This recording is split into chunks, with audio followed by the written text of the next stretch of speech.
Live stream of Yu-Gi-Oh! Master Duel and video game news. Today is Wednesday, May the 17th. So they've added some new accessories and they started this World Tour Challenge. What is it called? World Championship event. Arguably, if I've ever complained about the fact that they've had events over here that were listed a week before they actually started or were listed a week after they ended, if I ever complained about that, I was 100% wrong, because they did not do that in this case. And so even though I saw in the notice that it was going to start, it just didn't really have that feeling like it was actually going to start. It felt more like it was a typo. We'll jump into the World Championship in a second here. Because of my ranking, I started on Duelist level 7, so it just skipped me ahead and gave me a special reward ticket, which I guess we could open, and a special qualifiers packet, and 400 gems. Well, another 3 special reward tickets too. And then because I had files moving over, which that's finally finished, but I also need to do a little bit of cleanup still there. It's just try and delete some old files from the backups that aren't really necessary to have so many copies of, which is probably a stupid idea. You probably just keep a copy of everything. But since I had that extra time, and since I was not really doing anything else, I played off screen to get up to level 10. There's still 10 more levels to get to, but there's also kind of a decent amount of time in 11 days to get to that point. That being said, the first part here may not actually be 11 days. Like, let's see. Stage 1 ends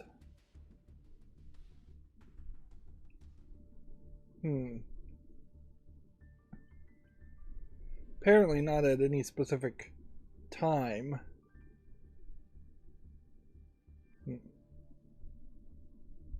And they're being real serious about not cheating, since this is trying to be a real championship, whereas I don't think they'd be as serious, or at least gamers who cheat think they wouldn't be that serious. Interesting. Yeah, the 25th is the regional qualifier rounds. So you have up until the 25th to get to the end of stage 1, rank 20, which hopefully we would get there. But let's be honest here, it's not like I'm particularly good at Yu-Gi-Oh! I'm not gonna really get into anything that's a real world championship. I'm not gonna like it would be, maybe I could get into the top 10,000 and get 10 more tickets, sure. If I could get above the top 10,000 and get a bronze finalist and a title and 10 more tickets, honestly the 10 more tickets would be the more interesting thing there. But to get into like the top 1,000 and well, that's weird that they have 2 bronze tiers. So you have like a top 1,000 title versus top 10,000 title. Yeah, if you could get in the top 1,000, that'd be great. But then you're getting really crazy if you're talking about getting into the top 500. Wow, there's like 3 tiers of bronze. Or the top 100 to get to silver is not realistic. Unless there was just a significantly large amount of really, really bad. No, I guess it really wouldn't even be a case of there being a large amount of really, really bad Yu-Gi-Oh! Players. It would have to be a case of very few good Yu-Gi-Oh! Players, and that's just not realistic. We're talking a card game that's 25 years old, and people have been playing basically for that entire time. There's no reason for me to succeed at that level. So we got the daily login for the road to the World Championship. There is a long list of actions that need to be taken in the next 11 days. Winning or just dueling in general, you know, honestly, I might get to rank 20 before I even have to duel 50 times. We have also got daily quests, which those will overlap, log in, and a new duel live. So let's go ahead and just clean up to start with and see how much progress we can make today.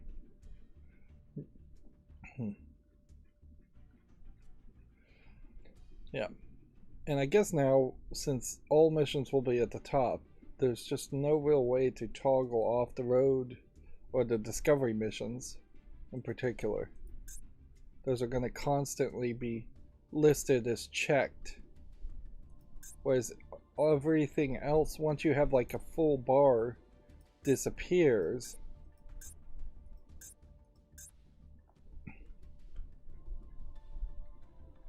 Yeah. So at some point in the future, you may get all of the lifetime stuff done, and you still would have at the bottom of this list the discovery stuff, which they really, that just highlights a need for also, of course, making progress here, a button somewhere to toggle off or hide completed things.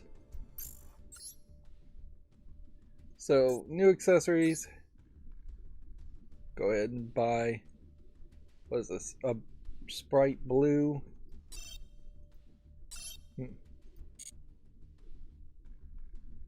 endless engine, I guess, themed card. And then I assume that's pretty much it.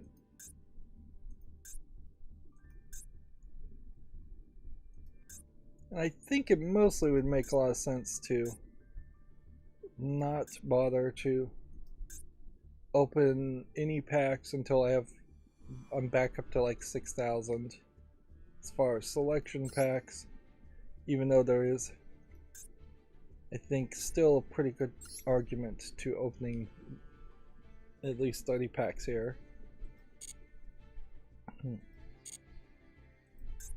No secret packs at the moment. And we're in this weird position now where I need to always open as much here because I can't open it in packs of 10 anymore.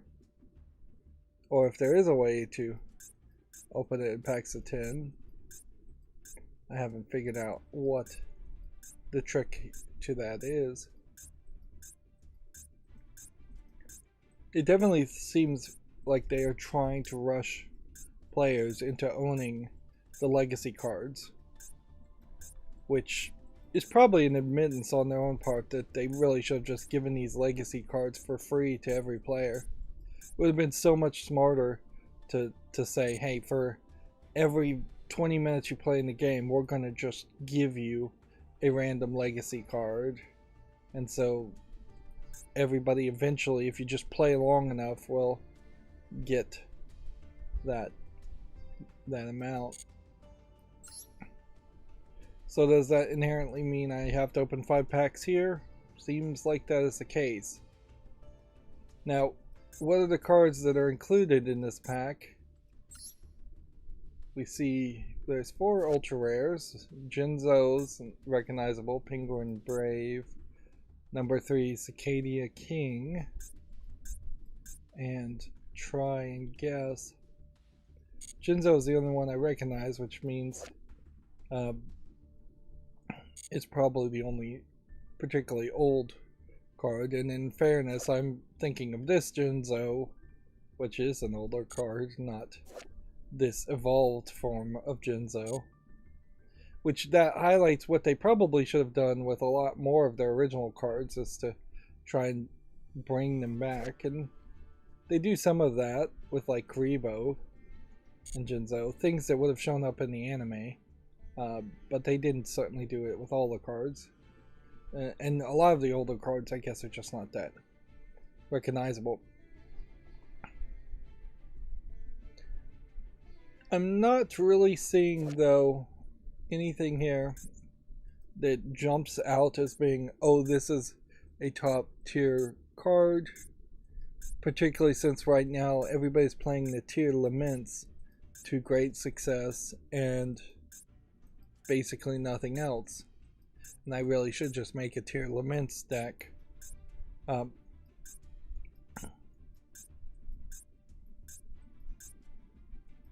But yeah, this seems to be just a kind of collection of cards. Nothing particularly special about them. Card packs that can be purchased with tickets. Get some nostalgic and interesting cards to commemorate this event. They're not even promising that the cards are useful.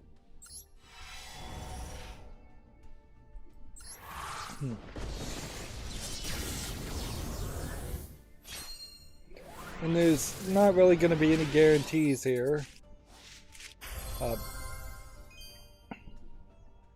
That's a good start, certainly, to get a foil ultra rare. But yeah, no real guarantees that if you didn't get an ultra rare and you open 10 packs, you would then be guaranteed an ultra rare in the next 10 packs. And I don't think I'm even going to get enough of these packs to get 10 packs, let alone 20.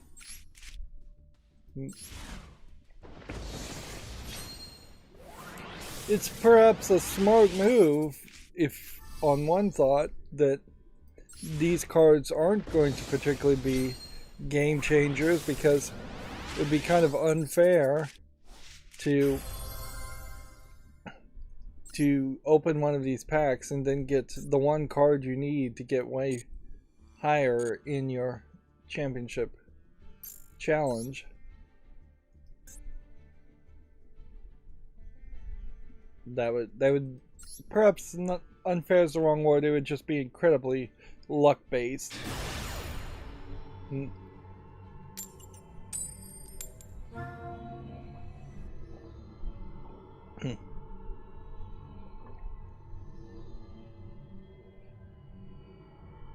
I suppose that is an interesting aspect of the Yu-Gi-Oh cartoon, at least the first anime series, in that there definitely were points where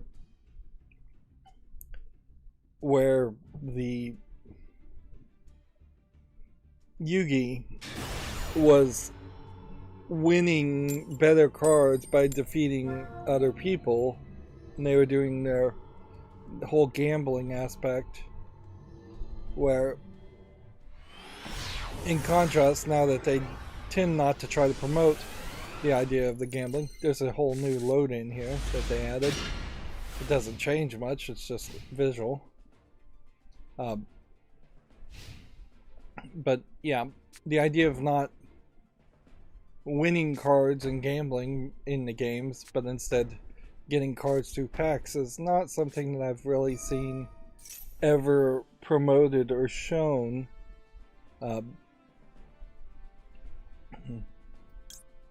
As far as a collectible card game or anime inspired collectible and card game. I guess it would probably feel too much like a cop out to say show in Yu-Gi-Oh episodes that Yugi is rich and he's just opening tons of packs. And that's how he's getting all of his cards, is that he has just incredible luck opening packs and getting cards.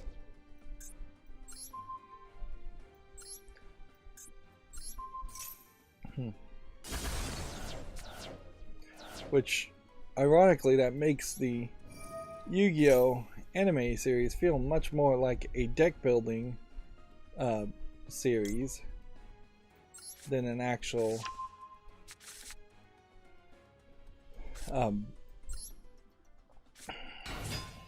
collectible card game, because they never really engage or show much focus on the aspect of the loot box aspect and the gambling aspect of opening blind boxes, blind bags,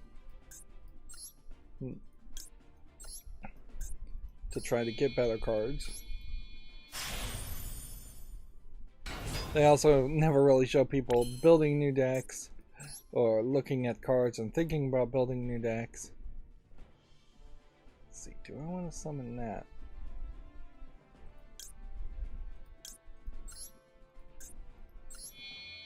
This guy is effectively already lost. Like, worst case scenario,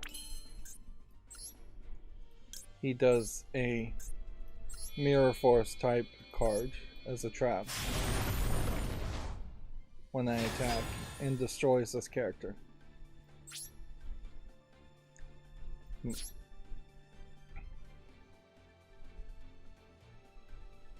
He's got 2 trap cards set, he's got nothing in his hand, he's basically got no options. And obviously he can trigger something at the beginning of the battle phase, otherwise the game wouldn't let him stall the game like this.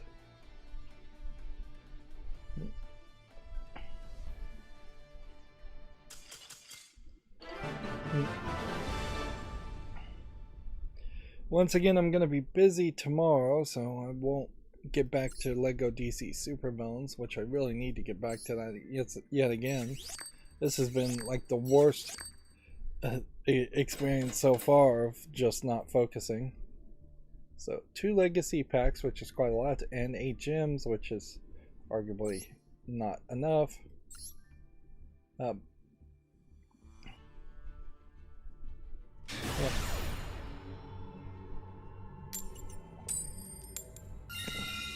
I hope this isn't just an increased trend on my part, certainly, of getting distracted and going back.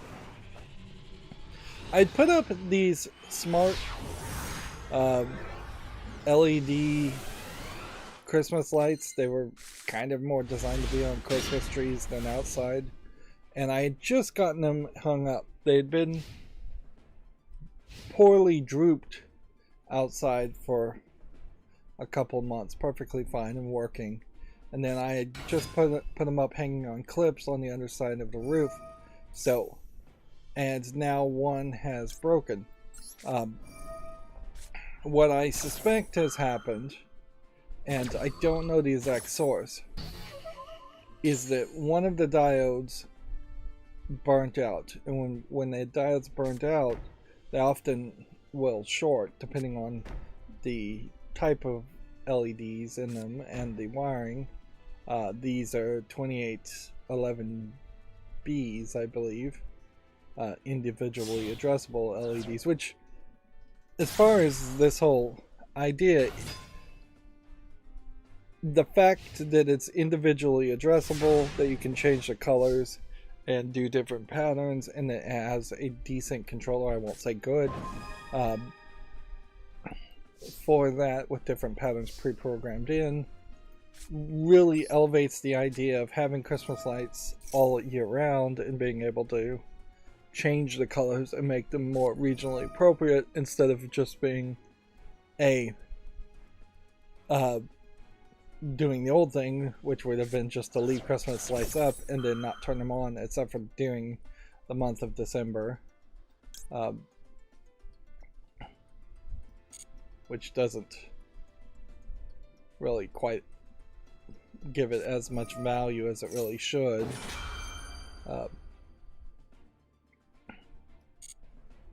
And so, yeah, they were working for a couple months drooped. As soon as they got clipped up, it's only been a couple of weeks that they've been on the clip on the underside of roofing tiles, and one of the 2 strands which were split, which you're supposed to be able to do that, or at least electronically you should be able to do that, seems to have burned out. I think one LED shorted, and then very quickly that changes the current calculation, because these LEDs use a lot of current. They all stay at 5 volts, which arguably there probably should be a better chipset that runs at 12 or 24 volts instead, or at least is capable of running at 12 or 24 volts. And there are chipsets that do run at that, but they're not quite as good. So there is just kind of a argument for more. I probably should have read ahead. No, he's activating traps out of the graveyard. He's not activating monsters. So me eliminating cards wouldn't really do anything.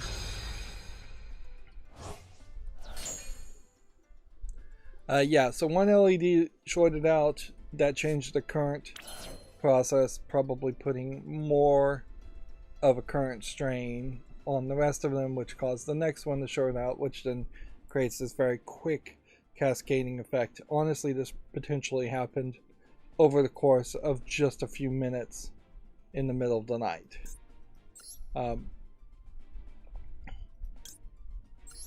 So, yeah. I went out there, I noticed that none of the lights were working because even the second strand was being pulled down in a voltage, which arguably maybe the 2811Bs aren't shorting out to increase the current as much as they're shorting out to decrease the current, which would be a better way for things to be handled. And obviously I didn't know what originally was happening, so I tried all kinds of different things to see if the wiring was loose or if the wiring went bad. Eventually, after spending an hour or two trying to diagnose it, I had to take the entire strand that had just been put up on the roof down. Easier certainly to just yank and rip Christmas light strands down than it is to have a ladder to put it back up. See if we can destroy Relinquished. See if we can go ahead and activate an effect here.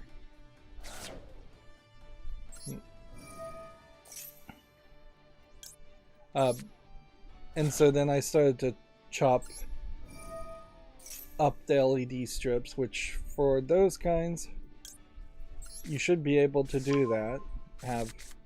You should be able to just cut any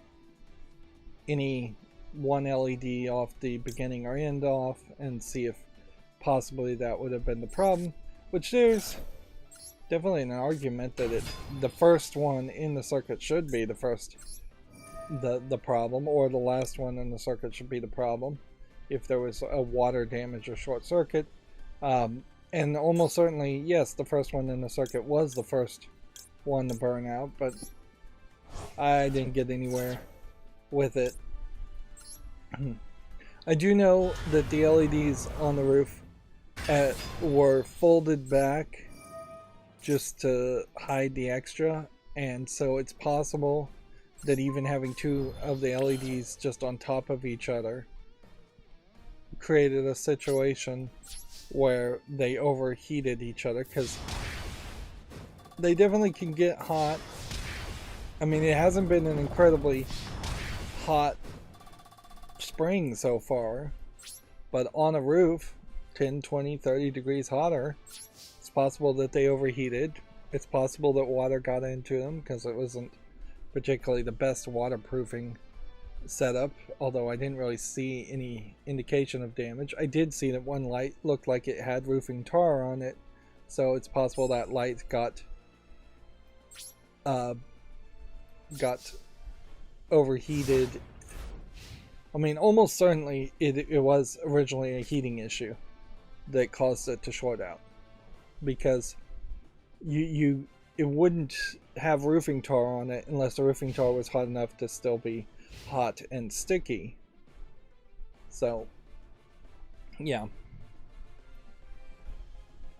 but this is a shame because this was one of a decreasing number of projects that I'm like actually accomplishing all the way through to any level of success.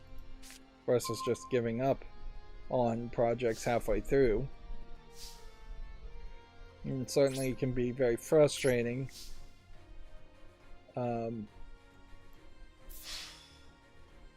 Well, I guess at some point I was supposed to have summoned Zeus and I forgot to do that, but I guess it doesn't matter. So far, these battles in the championship have been kind of pushover battles. I assume there's just a lot of people that want to be involved. And even though their decks aren't particularly that good, I bet there is probably a good percentage, 12-15% of players that just don't play in ranked or just don't have good decks of any kind. And I definitely could have been in that category as far as Yu-Gi-Oh! If I hadn't gone online and looked up a recipe for Zodiac Tri-Brigade. I definitely would have just been playing a pre-built deck at that point and losing very much, almost always. So, yeah, the LEDs broke. My only other thought as far as heating issue is maybe it was a current issue. Maybe there was just not enough current going through, and that over time created a bigger issue. I'm gonna do this and do this and be a little sneaky, and then in the turn.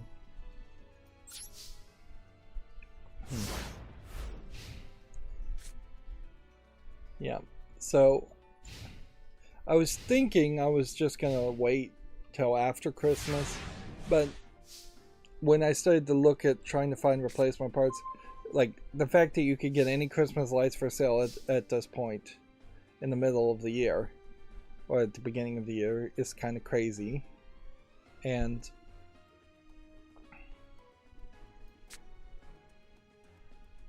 wow, this guy cannot play anything, or he's just trying to trigger this. Let's just have no actions for like several moves. I assume it would be a draw if just neither person played.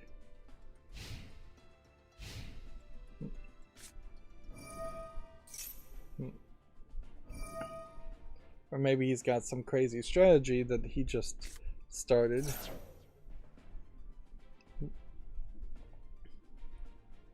So, but yeah, it would be kind of crazy for it to not work for half the year.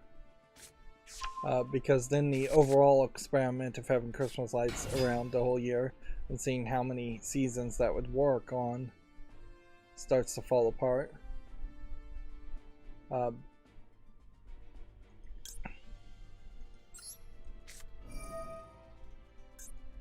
just cancel that. Let's see if that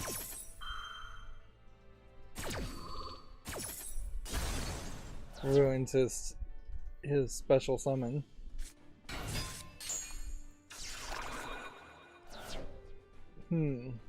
His effects activated before mine did. That's weird.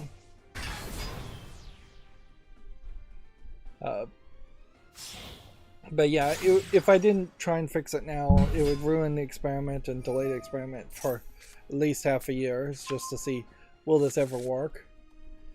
Like all smart devices, particularly since this is the 2U Smart Life devices, it'd be nice if the controller was a thread controller. It wouldn't be too much once one of those exists to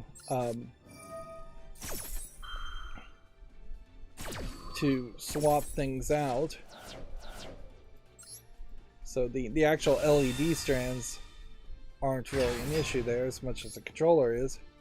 But it'd be nice if it wasn't just yet another Wi-Fi device that it's connecting. Although, in comparison, having hundreds of little LED Christmas lights controlled by one controller is nothing compared to having like dozen single bulbs controlled by individual Wi-Fi controllers.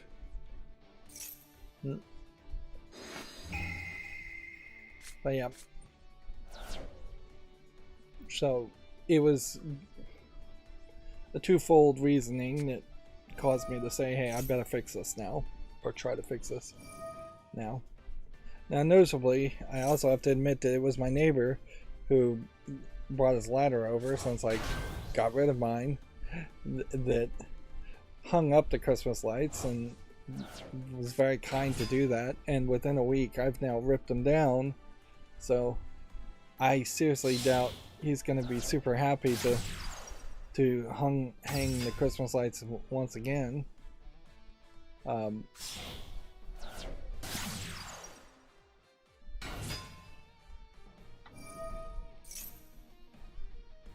But yeah, I guess the only thing I could say at the moment is get extension power injection wires and do it even at the end of a single strand.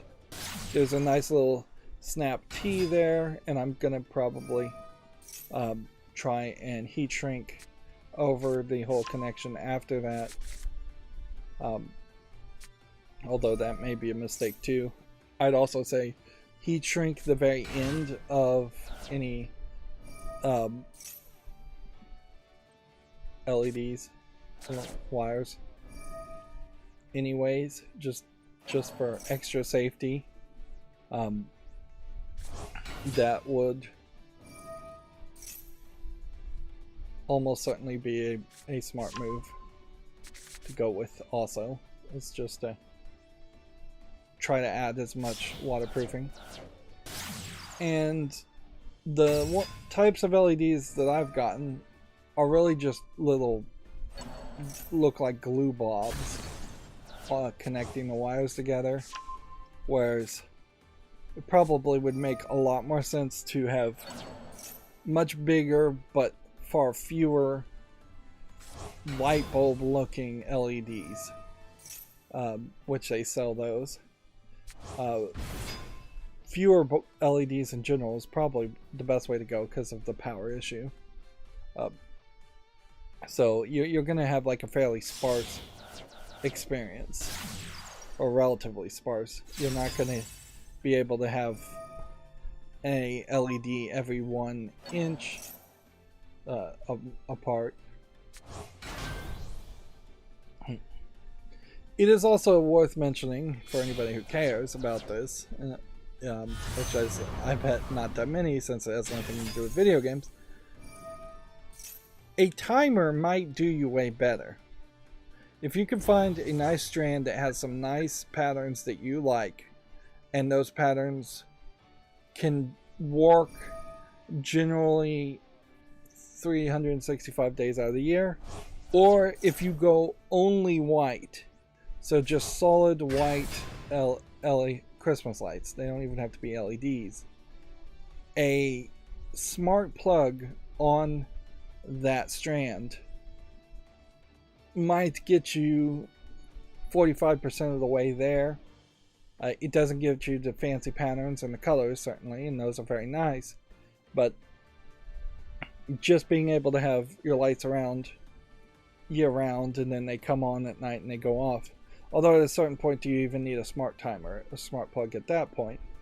Because you're not getting anything new with a smart plug versus just a good old-fashioned timer plug. Like, you couldn't program something to come on and come off at a very fast speed. That would almost certainly ruin electricity. Either ruin the socket or ruin the bulbs if you're trying to flick the power via a smart switch every like 5 seconds, or every second, or half a second, or something really fast like that.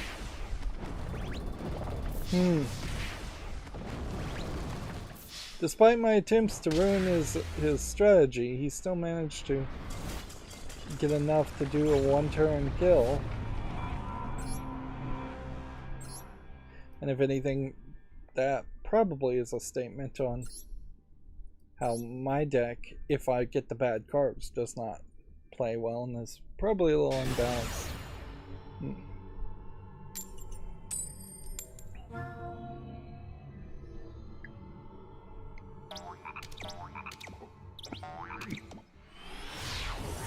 Otherwise, for the accountability section, I haven't been doing too much. I've been thinking with the writer's strike, if you were really smart, I think it's this company Substack was just formed as far as a comic book company owned by comic book people, trying to be an independent competition to Warner Brothers owned DC and Disney owned Marvel. So, like, both DC and Marvel could also do this, but they wouldn't, because inherently being owned by Disney or Warner Brothers is going to make them very, very much anti-union. But Substack is in a very interesting point here, where if they potentially sell their soul as a corporation, and by that I mean gain an actual soul as a corporation, and say, hey, we're going to be very, very union friendly type shop, and we're going to pay WGA a agreed upon like WGA rights, and we're going to only hire WGA writers. If you could negotiate some kind of deal like that, and it would be very much you trying to get a really good deal from the WGA while they're in the middle of striking and negotiating, you could scoop up a lot of writers and take the writers for movies and TVs that are striking right now and not writing for TV shows and movies, and say, hey, why don't you come over here and write spec scripts or write for us for comic books instead, and why don't we just gain this massive amount of talent of people who very possibly would never have deigned to write, and maybe you're just gaining them at the moment to write for you while they're striking, because it is totally acceptable to work another job in another industry when you're striking. You're only usually asked to strike stand at the picket line for a certain number of hours a day, and you're usually just like scheduled that, and you get paid to picket by unions, most usually. That's my understanding of it. So you could get like a lot of writers up there. Here you can definitely see how this seems too easy. It's just a lot of people disconnecting. I don't know if that's possibly a bunch of bots. I can't really blame my network. My network has been on the new router. I haven't had any dropouts or anything like that. I have seen some QoS issues, so I will turn on the QoS when I get around to it over the weekend. I'm trying not to work on the network during the week. It doesn't seem like it's really made the Wi-Fi Tuya devices work better as far as range or as far as their own buggy programming, but it certainly hasn't made it worse.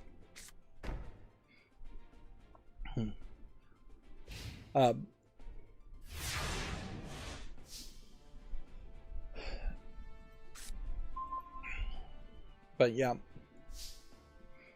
I don't know why we're seeing as many disconnects, but we are.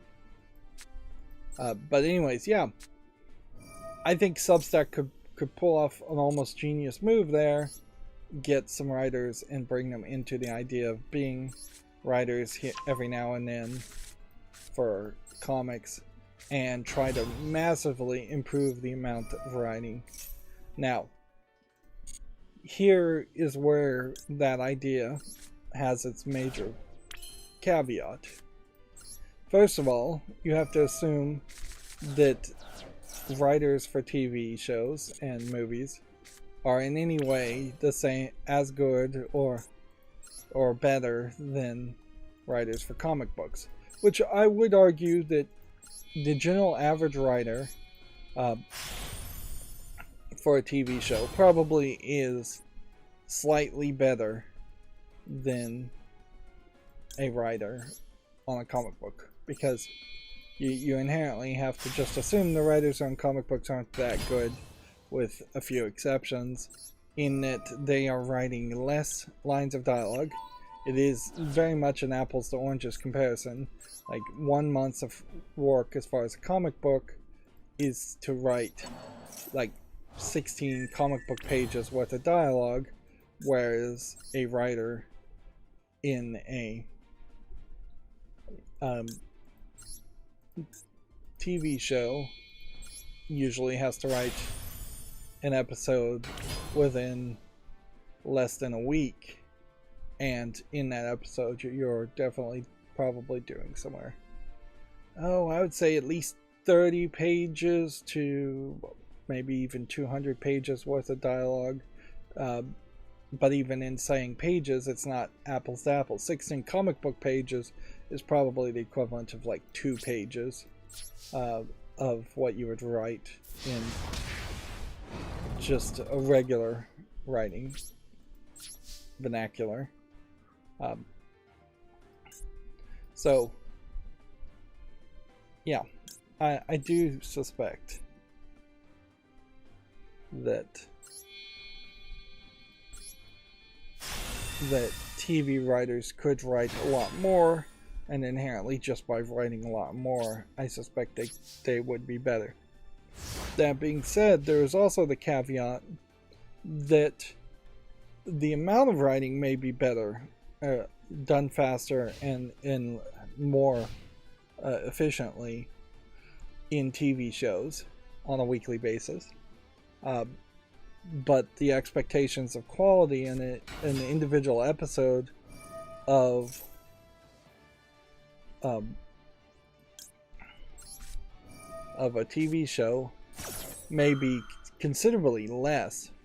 Like an individual episode of NCIS can be pretty bad and nobody cares because there'll just be another one next week. If there's a really, really bad comic book, then people have to live with that bad comic book issue for an entire month.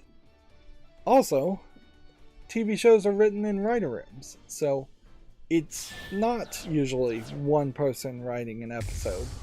It's usually like 4, 5, 6 people sitting around bouncing ideas off of each other, writing a story.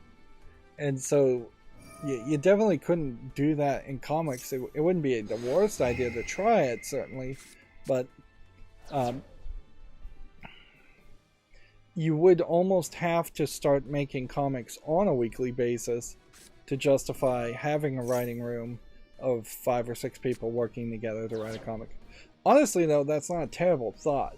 Like, the idea of a single person writing an entire story arc has created these long-running arcs of 1 or 2 years written by one person, and if the comic book reader likes that person, that's great, but if the comic book doesn't write that story, they don't like that writer's style, they don't like the direction the story is going, then you lose that fan for that series pretty much forever.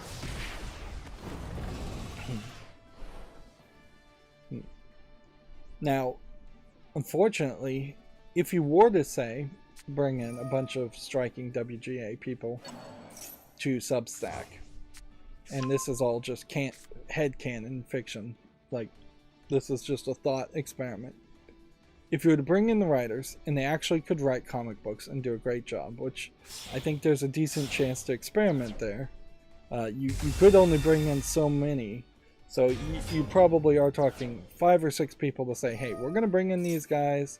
They're going to possibly give a little bit more work to their friends in the union, but mostly it's just going to be these 5, 6 people, and they're going to work together in the writing room, and they're going to write stories for us. to potentially get to a point where maybe a year in the future we will be putting out a comic book every single week, even maybe twice a week, which that'd be fairly expensive too for people if you're paying, like, it's not super expensive, particularly if you had it on a subscription fee. If you're paying $30 a month and you're getting 4 comics that month, that's not terrible. But obviously you're not going to have striking artists or inkers or pencilers, so, and you can't in this idea say, alright, well, we'll just use AI generated art for the art and we'll just give the writers their own work, because that's one of the things that they're striking about, is that they don't want artists to lose their jobs to artificial intelligence.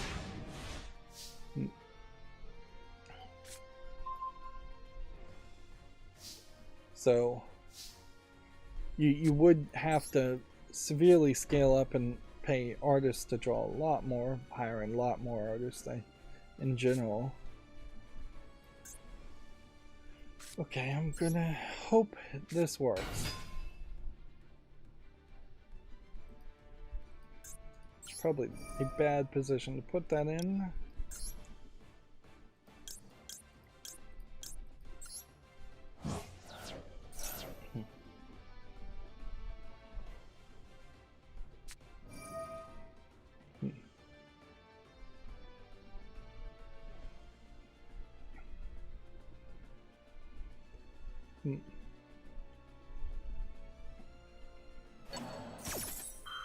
But yeah, I guess that was just something I was thinking about, though. Yeah, I guess there's nothing more you could do there. Like, in DC, Marvel could do the same, but they're anti-union, so hiring striking union members would be crazy. It would also probably piss off a lot of the existing writers in DC and Marvel, which you really can't do, whereas potentially bringing in or inviting in a bunch of people to Substack wouldn't piss off as many people.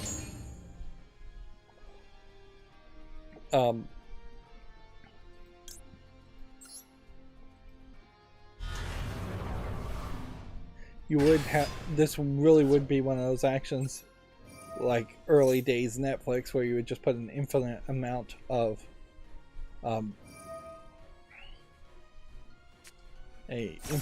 money into it. And certainly a service like Netflix could do the exact same thing anyways. Netflix could be hiring these striking writers to significantly improve their proposals and their writings and have more episodic type shows, which Netflix does kind of lack. Like, for as much as people love Friends and want to watch Friends and The Office over and over again, they are very noticeably low on making new shows that are like Friends or The Office. Netflix very much either tries to make comedy shows or drama shows. They don't try to make Friends and Office type comedy shows. Like the last one they did try to do was probably Arrested Development. And even Arrested Development is kind of more of a drama than anything. Okay.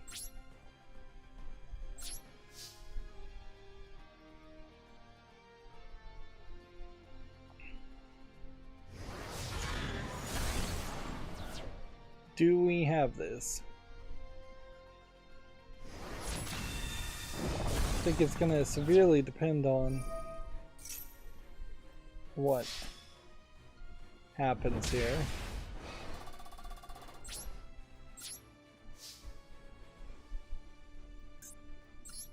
Let's go ahead and special summon, say, this and this.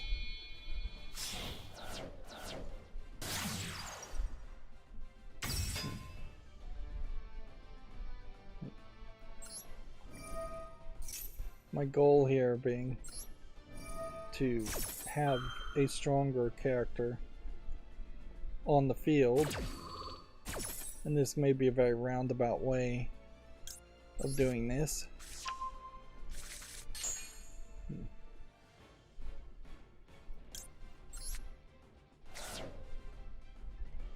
Okay, so we activate this at that point to special summon this, face up defense mode, point to that, then we special summon this.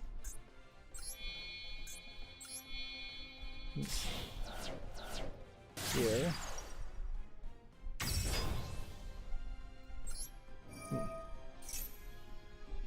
Just activating a lot of things for no good reason.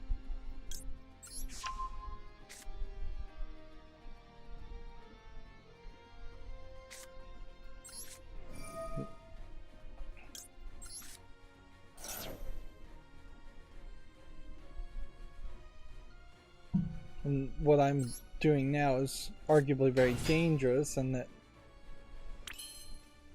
at any point I could screw this up and then run out of options.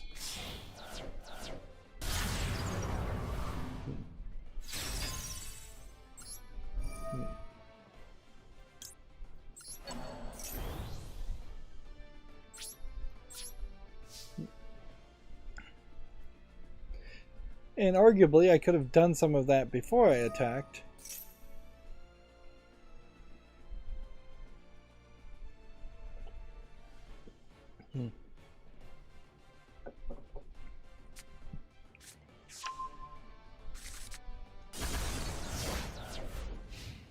Yeah. Perhaps I should have read what that card was going to do, so I actually knew what was going to happen.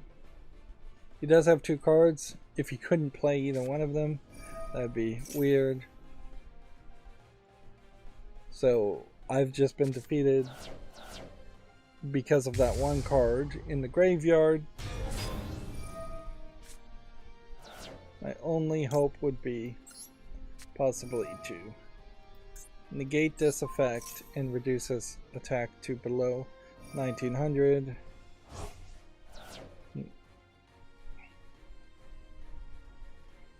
So even from the graveyard, it seems like he had a lot of options. So yeah, overall though, we're in this weird position where when everything goes nicely like this, I want to just keep on playing. But I have been rambling for about an hour, so I really shouldn't be rambling either. I really need to find a different way to run this first part of this show, this almost pre-show part of it. But yeah, I definitely have it within me at the moment, and I may get tired later, to keep on playing and keep on working towards rank 20, but I think it is probably smart to focus instead on just moving through the news, because we do have a decent amount of news. Obviously I need to make some more YouTube shorts. So still spells and traps need to be activated. Still lots of summons and normal summons, and kind of far ahead, 15 more wins needed, and then just a lot more duels. Inherently, either I'm going to get to stage 2 and continue to make progress from stage 2 on these, or I'm going to get all the way to the top of stage 1 and still need to play some more.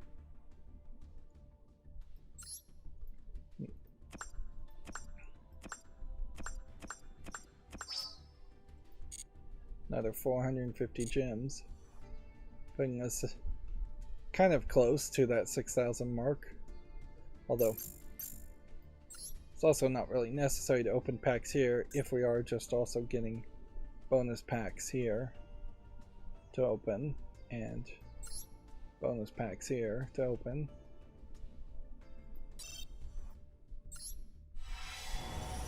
And these 10 packs are coming very fast and furious.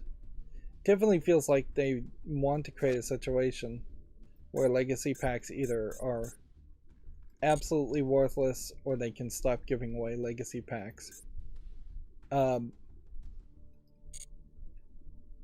could definitely see an argument to maybe saying legacy packs for 2024 would be different legacy packs than before, and that there would just be a second series of old cards that that they start giving away quite a bit. However, if we go over here and dismantle all extra cards, how much crafting points did we really get? 10 normals, 10 rares. So we aren't really getting extra crafting points in this whole process.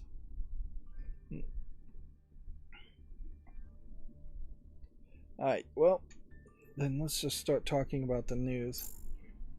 Like, inevitably, one of the things, though, is if I'm not playing and I'm talking about news stories that I really don't need to show on the screen, I get into this awkward situation where I have to potentially blur out the screen more than I want to.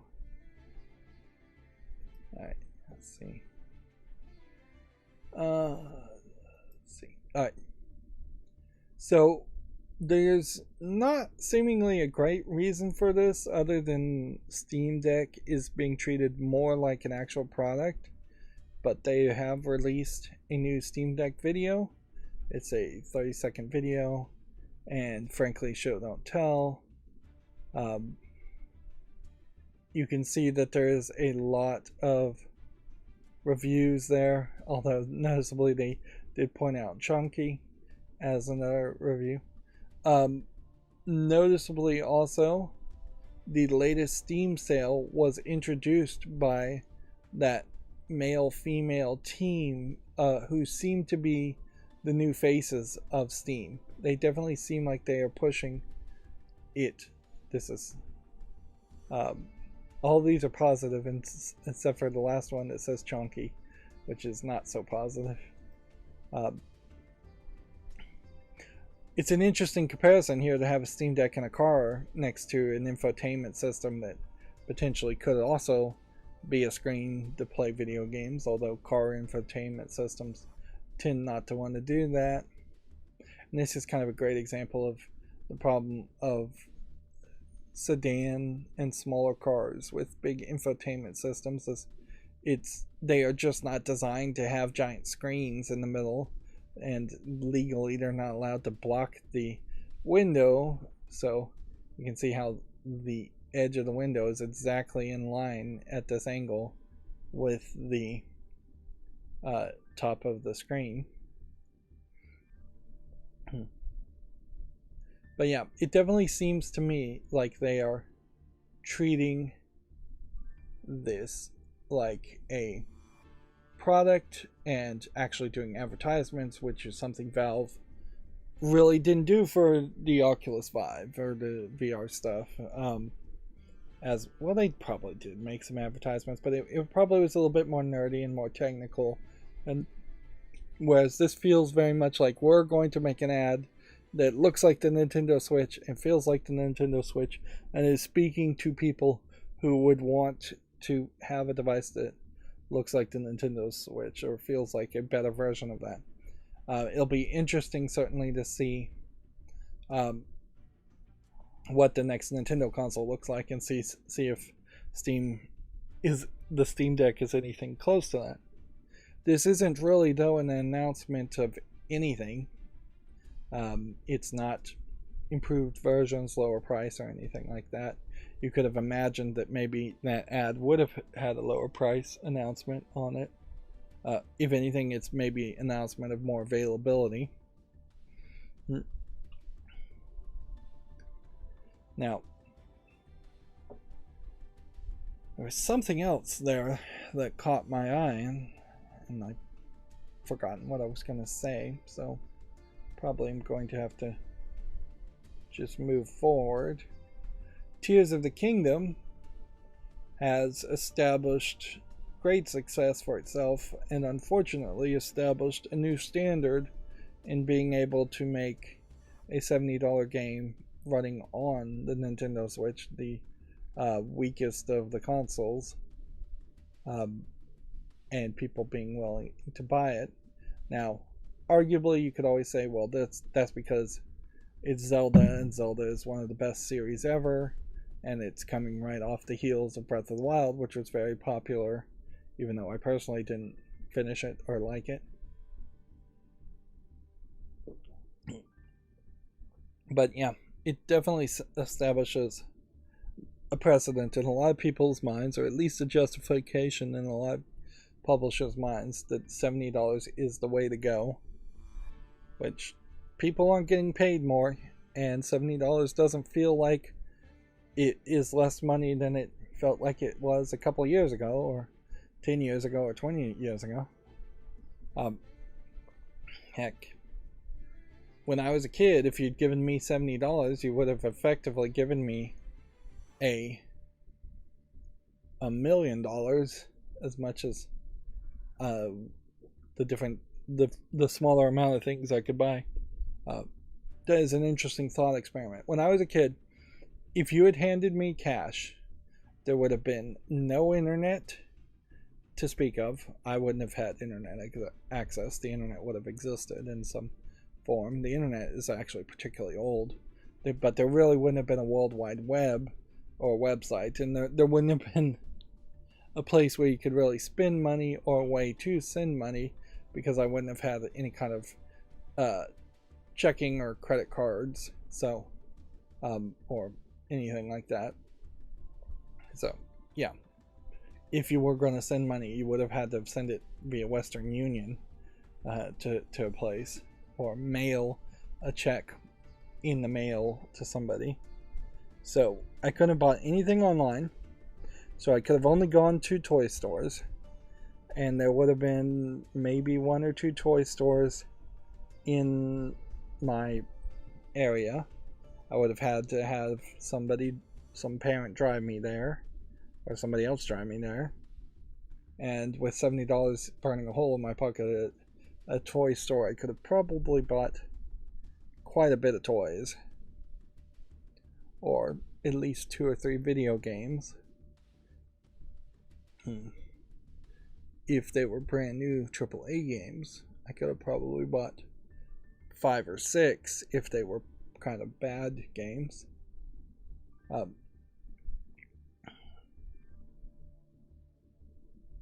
So yeah, $70 is a lot of money back then, and it felt like it still feels like a lot of money today to modern parents and of a new generation.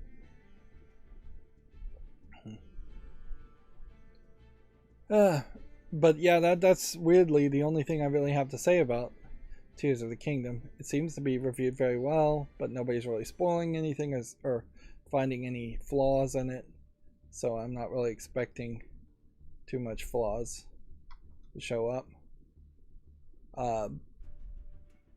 Unity for Games had a long tweet thread here. Are you a student looking to advance your career in Unity? We've gathered a list of resources for a good start. And then they retweet a long list here. A GitHub repo for best practices. Follow their blog. Creator spotlights that they're doing on their YouTube channel. Forum. And then asset store. Use the asset store. So the problem with this tweet thread is just what I would imagine, a massive lack of understanding of how Twitter works. for Unity for games, because it would have made a lot more sense to just put out a single tweet that would have been seen by all that says, are you a student looking to advance your career in Unity? Follow Unity for Students, and make a new Twitter account, and then have them get notifications like this over the course of a longer period of time, putting out a tweet every couple weeks.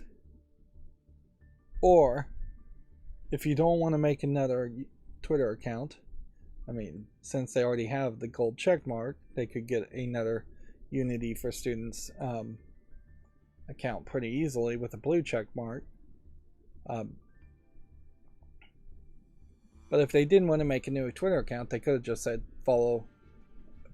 make sure you follow us over the next couple of weeks, and we'll slowly trickle out suggestions and ideas, instead of just putting it all out once. This feels like they had an advertisement company say, put out all this information, and then that advertisement company didn't really understand how Twitter works, so they said, no, put it all out at once.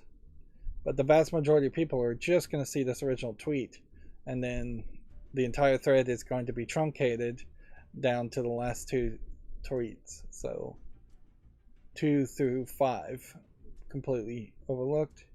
Plus, in fairness, these are not the best suggestions, really. They're not in-depth, detailed suggestions by any means. They're very, very generic. Moving on, BlizzCon is returning in November. This will be the convention's first in-person event since 2019.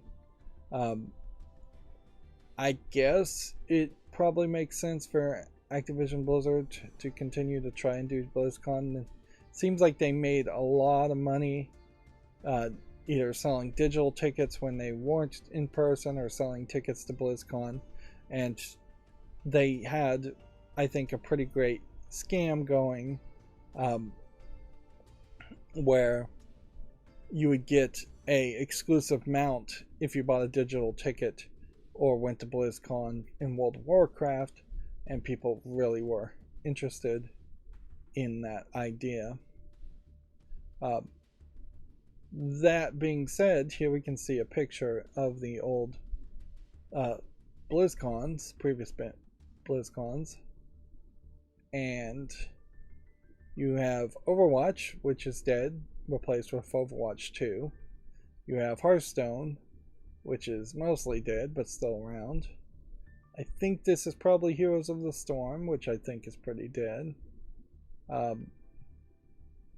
This might also be Heroes of the Storm, but if it isn't, I can't even tell by the character or the icon font. This, I guess, could be StarCraft. If this is StarCraft, that's dead. If this is Heroes of the Storm, that's pretty dead. Then you have Warcraft, which is dead. Then you have World of Warcraft, which still exists. And then you have Diablo, which still exists.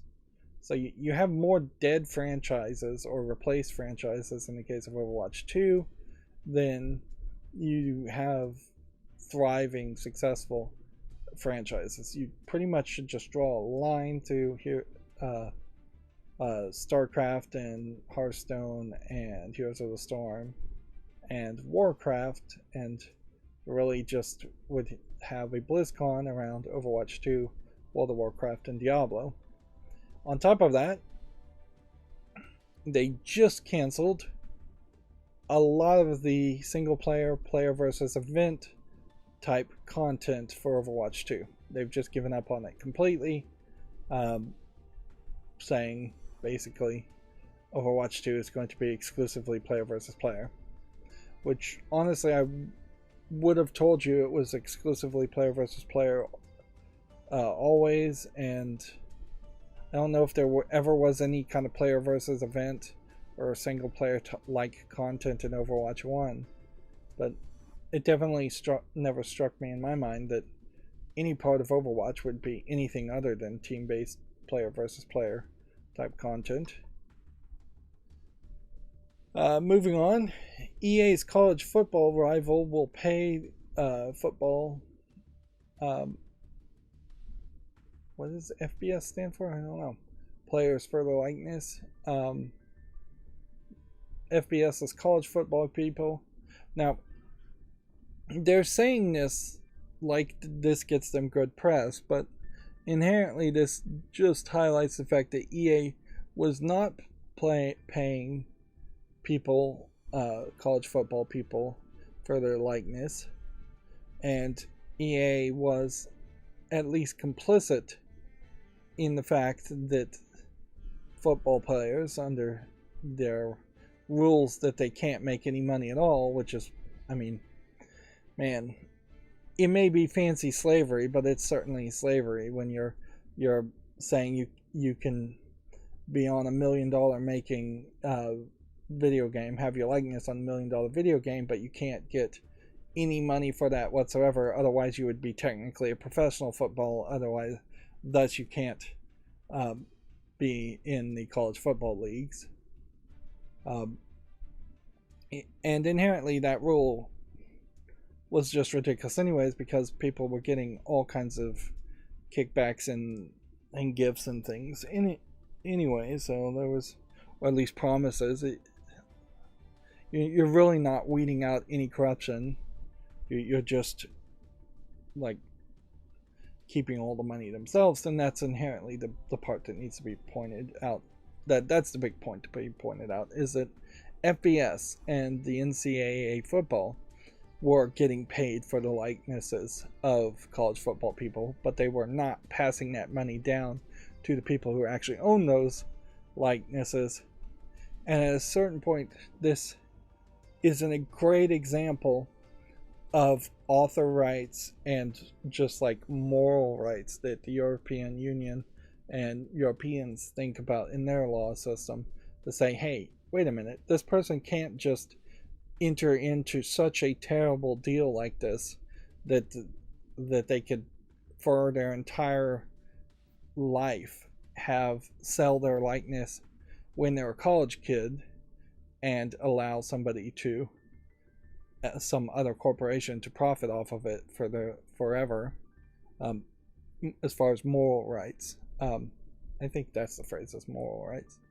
And that's the same thing with the Witcher author, is that he definitely was claiming that he sold the Witcher books and the rights to turn that into a video game as a concept at a very low price, and CD Projekt Red should pay him a higher price, because now the Witcher books have become way more popular. And in the Witcher's case, I think the Witcher books became very popular on their own, in part, not exclusively through the video game's popularity, because it's not like Witcher 1 and 2 were that popular.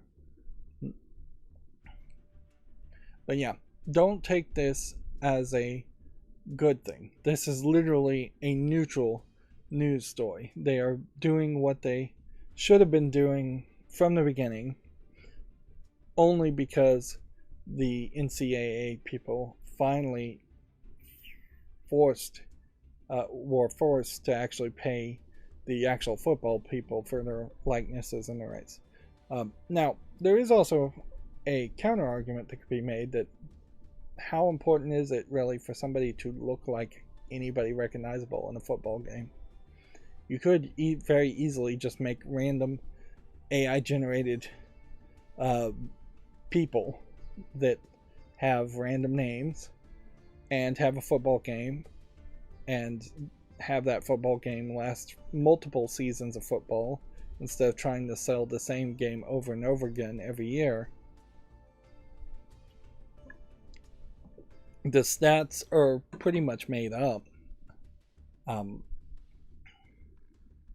So if I was a competitor to EA and I wanted to make a college football type game or a football type game, I would not pay people for their rights, because I wouldn't think that that's that valuable. I would have silly, randomly generated people playing with random stats, and I would work to making the best football game possible.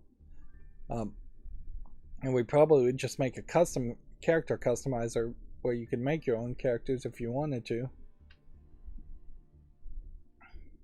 But yeah, it's so easy to make EA the bad guy, and in this case I still think EA really is trying to make themselves look like they aren't the bad guy when they definitely have been complicit with the NCAA, who's the real bad guy, who have been holding down these college football people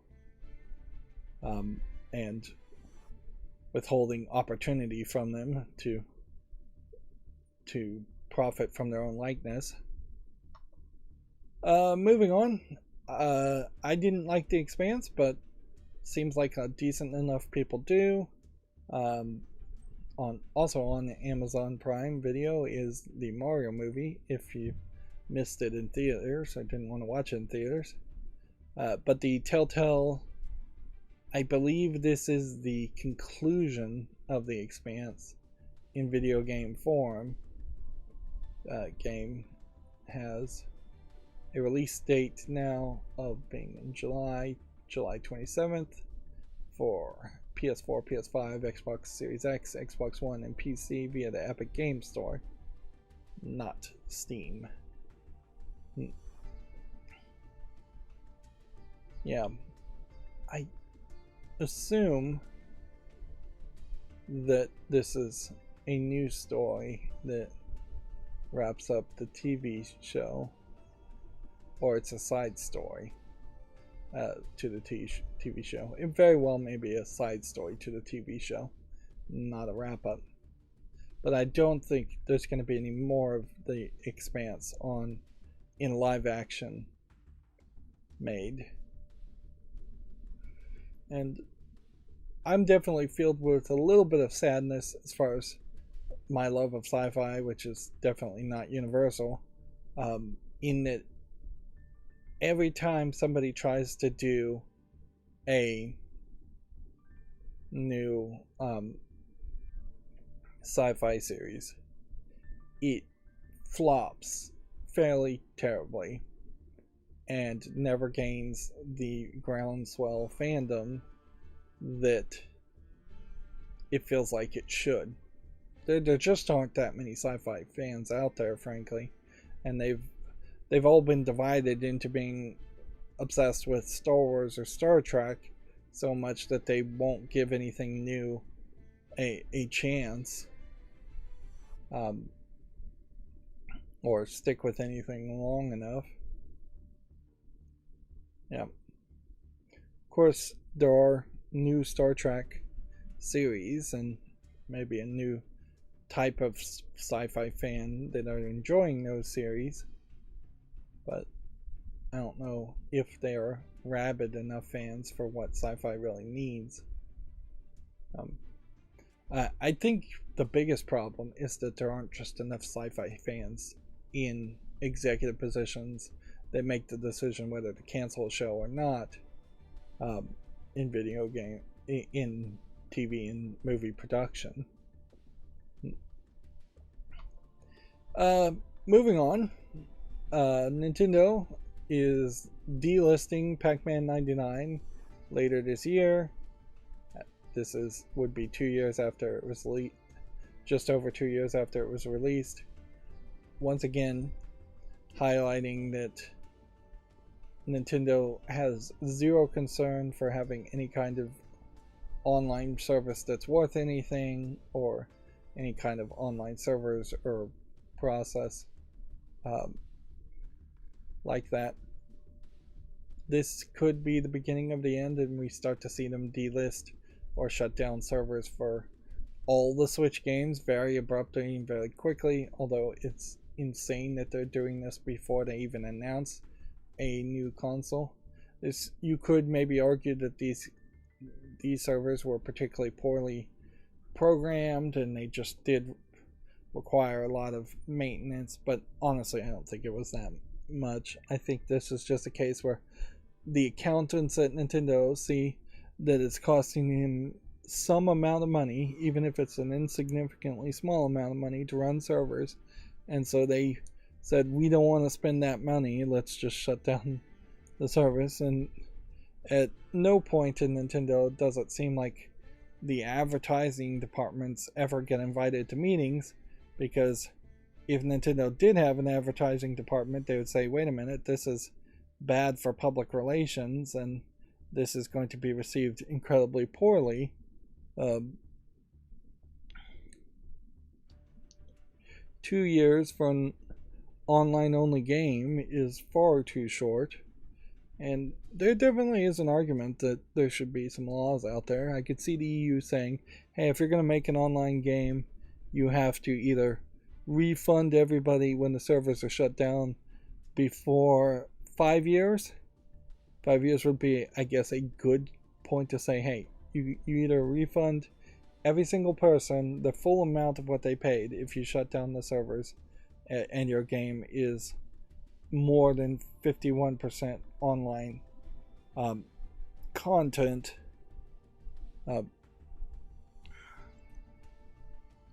or you have to continue to run the servers. It could be something as easy as that you could just have to force companies to refund.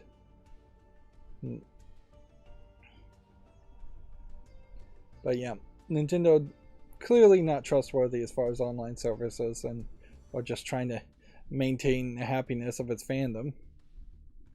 That being said, people will almost certainly not even hear this news because they'll be too busy playing Tears of the Kingdom, so they scheduled it pretty nicely. Darkest Dungeon 2 has sold over 500,000 copies since it entered its early access release, which, yeah, shows that there is a rabid fandom that's still there. Star Wars Jedi Survivor latest patch hits PC and console soon. Work is continuing to improve the overall performance. This is the 5th patch so far. Valve is also being sued after just putting out that video over the Steam Deck and the Valve Index haptic tech. Immersion Corporation, which has a history of suing major hardware manufacturers, has filed a lawsuit against the company. Has Immersion Corporation won any of these lawsuits? But inherently, this has been a long-running issue in that you have these patent trolls, these non-acting companies that have no products or a product that nobody uses, having a patent on something incredibly simple like Rumble, which is described in patents probably incredibly broadly and simplistically. Although, in fairness, Rumble almost certainly has prior art, as it were, as a concept. Like, things have been rumbling for decades. You could go back to the Tickler as a device that was installed under the seats of movies back in the 60s or 70s, I believe. That was a device. You certainly could go back to the 1920s and 30s when they were making massagers, vibrators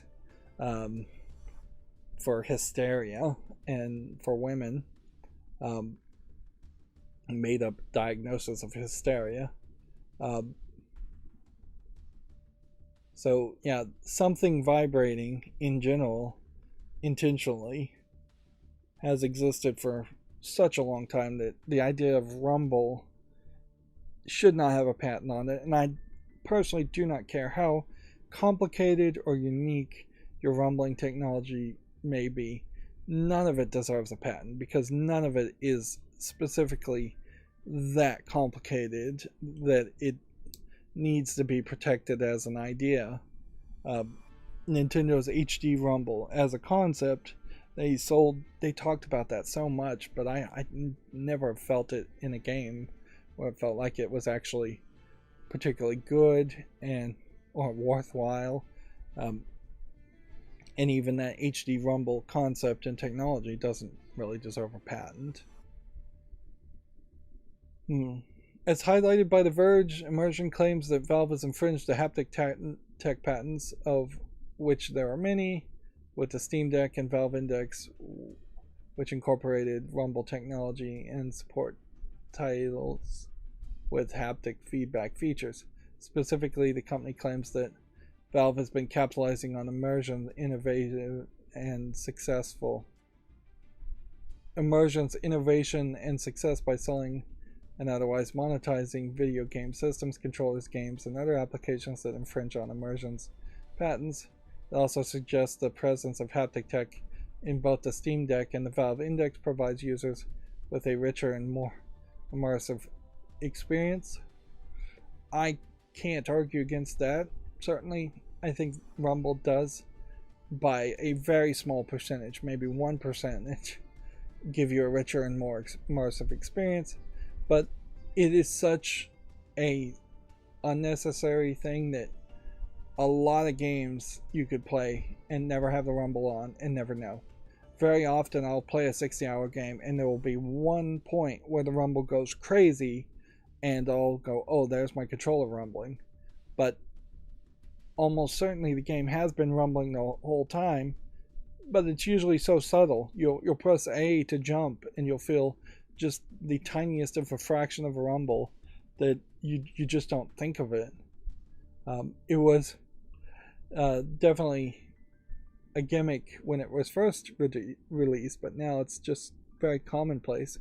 As much as getting haptic feedback in the real world is very commonplace, that you touch something and it gives you a physical sensation of it being there. You don't think about it. Immersion is seeking damages, royalties, and an injunction that would prevent Valve from deploying, operating, maintaining, testing, or using the accused handheld instrumentalities and the accused VR instrumentalities. Steam Index. This isn't the first time Immersion has taken aim at a major manufacturer, with the company having previously sued Sony, Microsoft, Google, Apple. All of those companies settled with Immersion, which creates this terrible patent troll situation where Steam very well might also settle with Immersion. Although it is possible that all four of these companies settled with Immersion and paid them nothing and said, look, we're going to sue your pants off and nullivate your patents if you don't settle with us now. Settlement could very easily be suggested by Immersion to prevent them losing a lawsuit. But it does create this bad precedent, and it does highlight why big business has this massive amount of power, whereas a small business cannot compete. Because if I wanted to make a new Steam Deck personally myself, I probably couldn't afford to fight Immersion or even really settle with them in doing research. Whereas Sony, Microsoft, Google, and Apple can all say, this is a minor annoyance, let's just get rid of it. Although Nintendo hasn't been sued by the licensor, the Japanese company did sign an agreement with Immersion to bring its tech to the Switch. So Nintendo also doing business with them, which really validates a patent that really shouldn't be valid. So you really would have to cross your fingers and hope Valve, being run differently, that you get Gabe Newell, particularly if he has any real say, which he probably doesn't, coming up here and saying, no, we're going to actually fight this and we're going to nullivate these patents for everybody involved. The whole patent system at this point is fundamentally broken. It doesn't protect much of anybody other than big companies and big patent trolls that can sue big companies. Meanwhile, it squeezes out any competition whatsoever.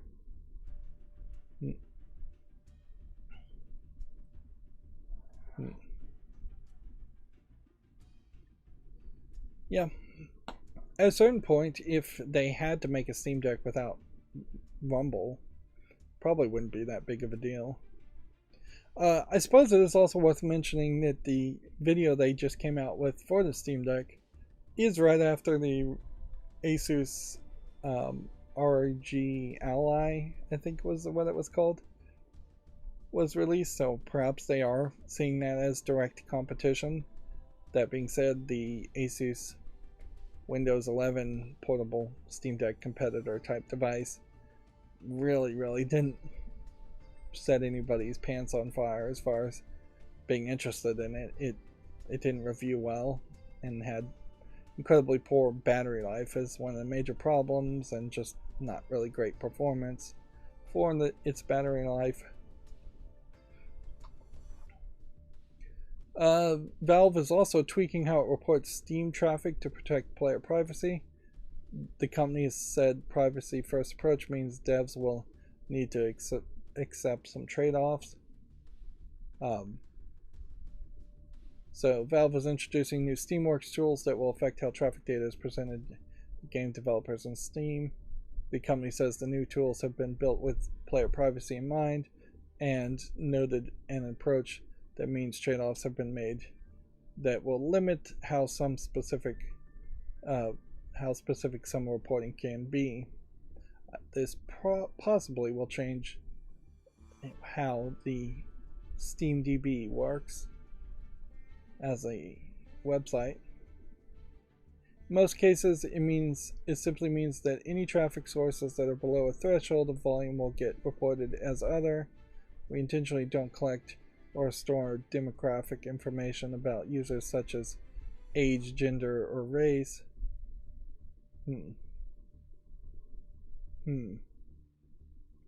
Interesting. I guess they probably don't collect age, even though they ask your age all the time when you go to an adult store or when you're logged in. I don't know if there really is an age or a birth date even there. Maybe Steam has your age, but they don't share it.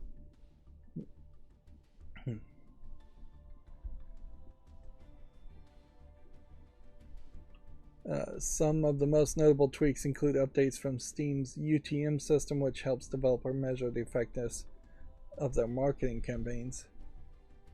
I don't even know what UTM stands for. When players have followed a UTM link from a website and then happen to their desktop client to complete a transaction, this conversion data will be reported in aggregate without disclosing any further personal information.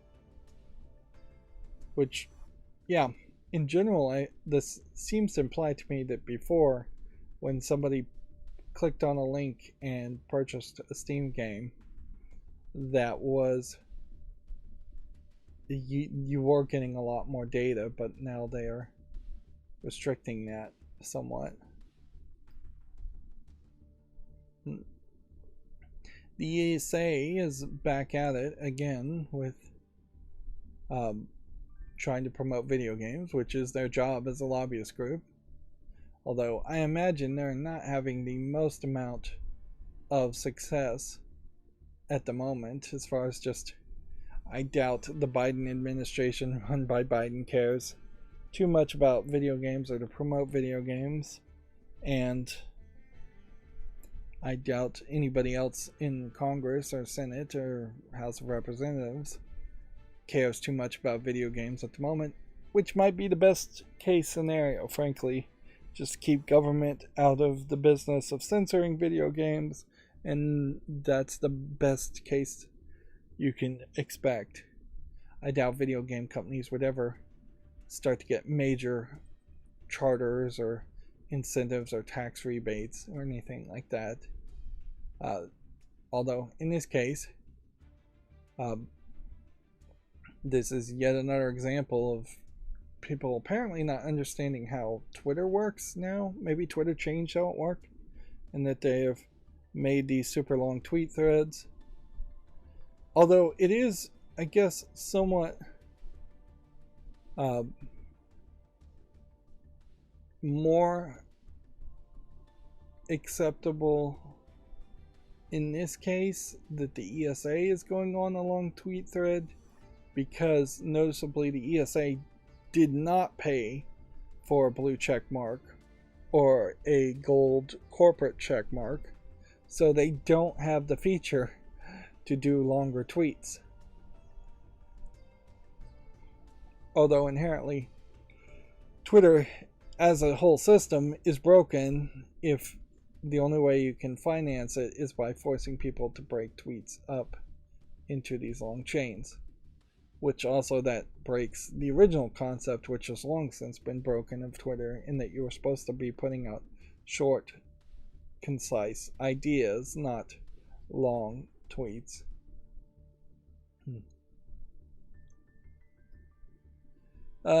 Then finally, this is another story I wanted to mention, because it, as much as everybody rightfully so hates NFTs, it, at least in this case, seems like there's something you could actually sell in this, because they've licensed a series of Assassin's Creed NFTs that come that let users order physical versions of the NFTs, which seems like this is probably an epoxy based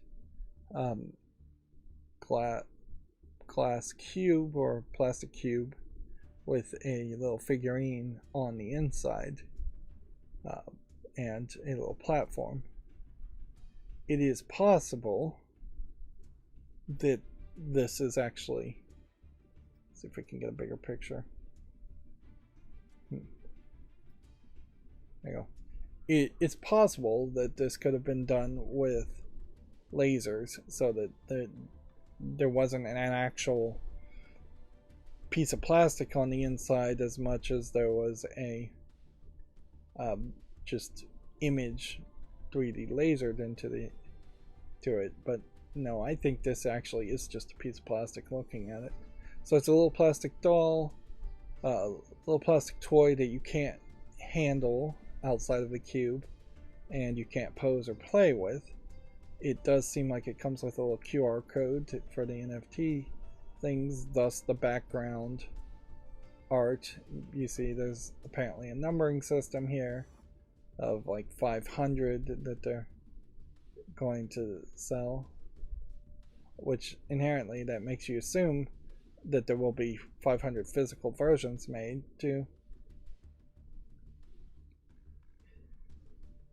There's always been this weirdness, certainly around action figures from video games, and action figures in general is just like, because kids that are playing with action figures are probably a little bit younger than video gamers, and as video games become more and more commonplace, for younger kids, action figures in general and that kind of pretend play becomes less and less common.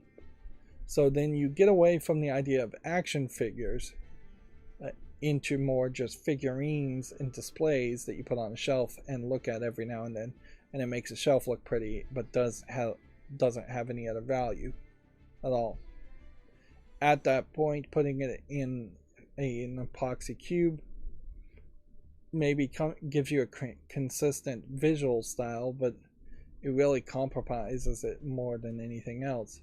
I think you would be better off having a bigger, better physical statue and selling the statue at a higher price with an NFT, and have even more of the focus be around the idea of collecting the figurines and posing them wherever you want next to other figurines. If you are a figurine collector, putting one cube next to another cube next to another cube is going to be very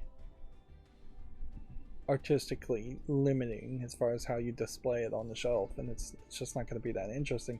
If you wanted this character, for instance, to be at like a 5-degree angle looking at this other character, well, the two cubes didn't collide, so the cube is a big problem there.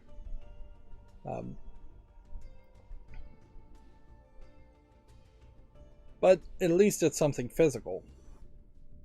That being said, it's still around the nonsense of NFTs. I think Nintendo's idea has been a lot better of an idea in that you have these you have Nintendo Amigo things that have the NFC tags built into the base, and they are figurines that you can actually pose and put on your shelf in any way you want. And in a lot of ways, they're not quite action figures because I don't think they're posable or really that playable, but they definitely make a lot more sense. Ubisoft is also in the problem in that they are only really able to make things around Assassin's Creed and very little other games. Like there are a few other games you maybe could make some figurines around, but not that many. If you do Beyond Good and Evil, that just creates problems, and you remind people that Beyond Good and Evil is stuck in development hell. If you do like Mirror's Edge, then you just remind people that Mirror's Edge is not getting another game, not likely to get another game. And there's not really any other games I can even think of from Ubisoft to work around that.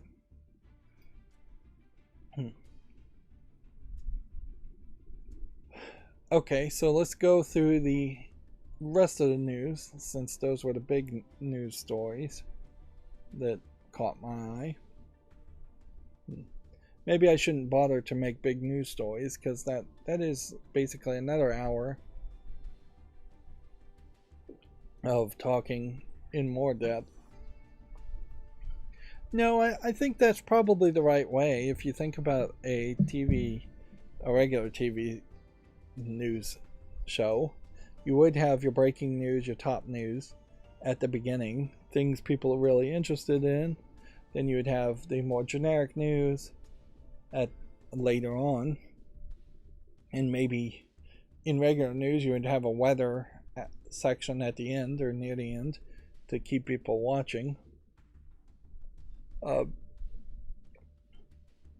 Let's see. The PlayStation-backed Deviation Games has been hit with layoffs. The studio is currently working on an original IP that would be published by Sony.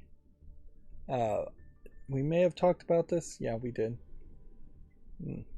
It's getting dangerously close to the point where I'm thinking PlayStation has laid off multiple people at multiple companies. Apparently, one of Call of Duty's most iconic maps was originally released by accident. Shipment was meant to be removed before Call of Duty 4 Warfare's release. I don't know why it would be removed. It was, I guess, supposed to be a non-online map. That definitely sounds like more of a story that's possibly true, but also is possibly just revisionist memories to get some news press when there's really not anything you could do around knowing that information. If it was released on accident and became popular enough to stay around and they didn't remove it or take it back, then you just kind of go, whoops, well, that's out there now, let's just ignore it. Layers of Fear is coming out on June 15th if we didn't have a date. Super Mario Bros. Movie is now Mexico's highest grossing film of all time, overtaking Spider-Man No Way Home. That being said, I don't know how much money you're really getting by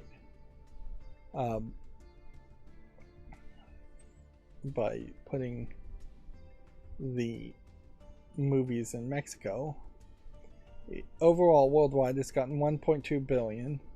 Mexico, it got 82.4 million. UK, it got 63.2 million. Japan, 59 million. France. So, yeah, I guess that does probably tell you something, that Mexico's market, in this case, made more money than Japan did for this week. Which, yeah, it probably had already been out for a week before then, or even a couple weeks before that in Japan and the UK. So it's launching in Mexico at a delayed spot.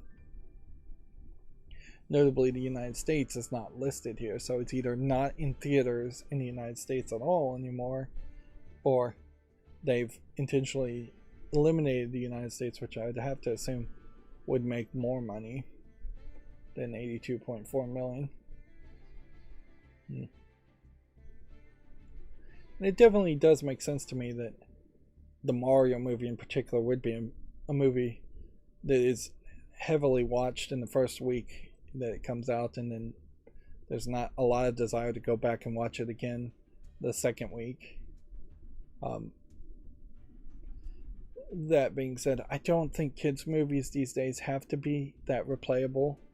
Like, you really don't need to watch any kind of kids' movie over and over again unless the kid is just obsessed with it, and that's not that common these days. Whereas I think it was fairly common to watch, say, like The Lion King when I was a kid multiple times. Like, every 2 or 3 years you would see The Lion King again. Either somebody in school, some substitute teacher would come in and play it or something like that. So it would be around, or it would be on TV.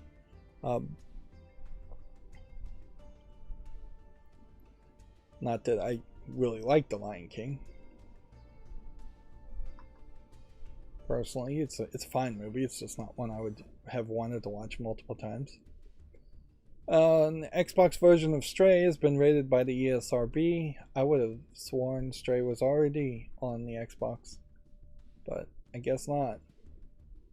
So Stray is coming to Xbox, no longer being kind of a Sony exclusive.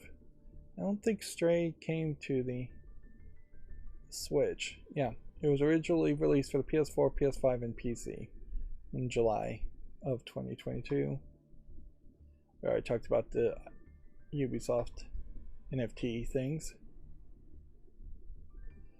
Horizon Forbidden West musician says she's getting hateful abuse from the players. Julie Elvin's vocals featured in a DLC plot point, which is angering certain people. This once again feels like yet another story that is being put out there either by mainstream video game journalists to highlight hate that I think a lot of games probably get. And I think most game companies say, hey, to everybody that works for us, you may get hate on Twitter. Those are trolls. Don't worry about it. Don't respond to it. We have a plan to ignore it and let it go away, which is the best plan possible. But that definitely doesn't seem like that's the plan that's been implemented for Horizon Forbidden West. They seem to love to promote and highlight that their fandom, people who played the game and purchased the game, people that gave them money, are unhappy with the product and are abusive and mean. It really is this persecution complex that they love to make public. This is perhaps another problem with Twitter, and arguably there's room for a lot of improvement there. But yeah, I have seen basically no news outside of Video Games Chronicle talking about people being upset around this. Like, Gametsu hasn't talked about it, and even GameDeveloper.com I don't think has talked about it. So it really feels like this is Video Games Chronicle just pushing the narrative more than anything else. Yes, some people are probably upset, and rightfully, I think they probably are upset that you would have Alloy, who in 2 games and at least 2 pieces of DLC has been written in such a way that she felt like she was one type of character to then very abruptly give a prompt to make her romance another female character and reveal she was a lesbian all along, um, seems just like bad writing and rug pulling. Whereas if the entirety of the DLC had been working its way up to the idea of her realizing she was a lesbian, and if that had been a major plot point, and if that had been hinted at the beginning of the game, I don't think very many people would have been upset with the revelation of her kissing this character or whatever. I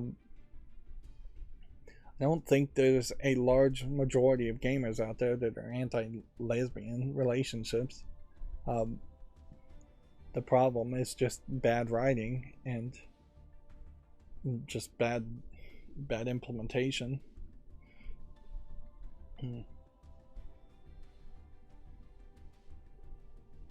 So yeah, this definitely feels a lot more like The Boy Who Cried Wolf than a real story. So I'll leave it at that. Like, obviously there probably are some trolls out there, and some people that are legitimately upset. I don't know how many people there are. It's an insignificant amount. If anything, Sony should be a lot more upset around just Horizon as potentially trying to be a new Uncharted or a new AAA game series that stands on its own without any comparisons, has not managed to maintain its fandom in its sequel and its DLC. The second game was considerably less, people were considerably less excited around Horizon Forbidden West compared to the first Horizon game. And the reviews around the sequel were not particularly amazing. So one can only hope that the third game was better, but I really have very little faith that the third Horizon game would be better, because even before the game starts pre-development and pre-production, I feel like there's this persecution complex that is just being allowed to grow amongst people working on the game, to the point where they resent their own fans and would resent working on the project. It would be better, honestly, if Sony, I don't know if Sony owns the company or not, but it'd be better if Horizon was taken away from the current team and handed to a different team completely, and let somebody else do something different with it, like new everything, just full on reboot, full on concept. Get rid of Aloy. She's played her role probably as well as she could, and just start in that universe with a new character somewhere completely different, potentially on the other side of the world even, might work. Moving on, Battlefield's mobile lead says 2042's failure contributed to the mobile's cancellation and his studio's closure. Former Bungie co-founder Alex Seropin says it was one of a few reasons the game was scrapped. Which, okay. I mean, yeah. Undoubtedly, if a game fails, it is going to be one of a few reasons why a game would be scrapped or a company would be closed. That's pretty obvious. Moving on. Next, the new Xbox Game Pass titles for console, PC, and cloud have been announced. It includes FIFA 23, Planet of Lana, Railway Empire 2, Chicory: A Colorful Tale,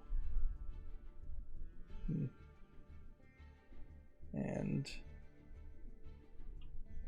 here's some games that were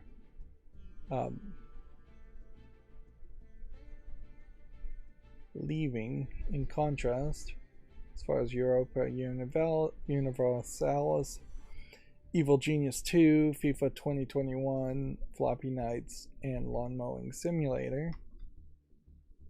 Sega suggests it could become the latest publisher to raise game prices to $70. The company is going to review prices of titles that they believe are commensurate with the price increases. The problem there is that the vast majority of Sega games are garbage and not really even worth $60.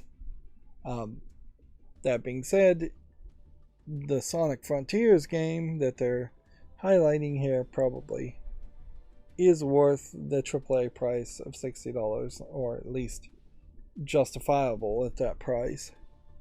Although it is always worth pointing out that a large number of PC gamers would never pay $60 even for a AAA game. They would rather wait a couple years and get it on a Steam sale for at least half off, if not 75, 80, 95% off.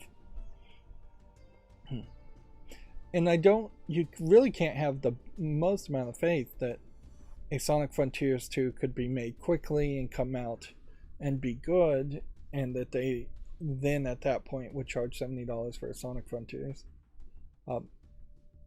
Noticeably too, no company is saying, hey, we're going to raise the price to $70, but we're going to get rid of microtransactions or DLC.